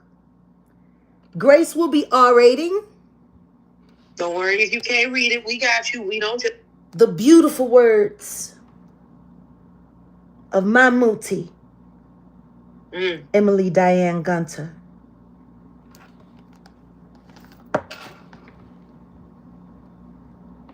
It's going to be fun. I can't wait to share all this with you guys. And I'm glad we finally made it here. Because for so long, my YouTube journey has been about fighting against the lies and fighting for the truth. But in all of that fighting, I missed opportunities, great opportunities to bring real truth to you, uninterrupted. And here we are. Here we are. Love you, Muti. Love you. We'll see you soon. Bye. Bye-bye, everybody.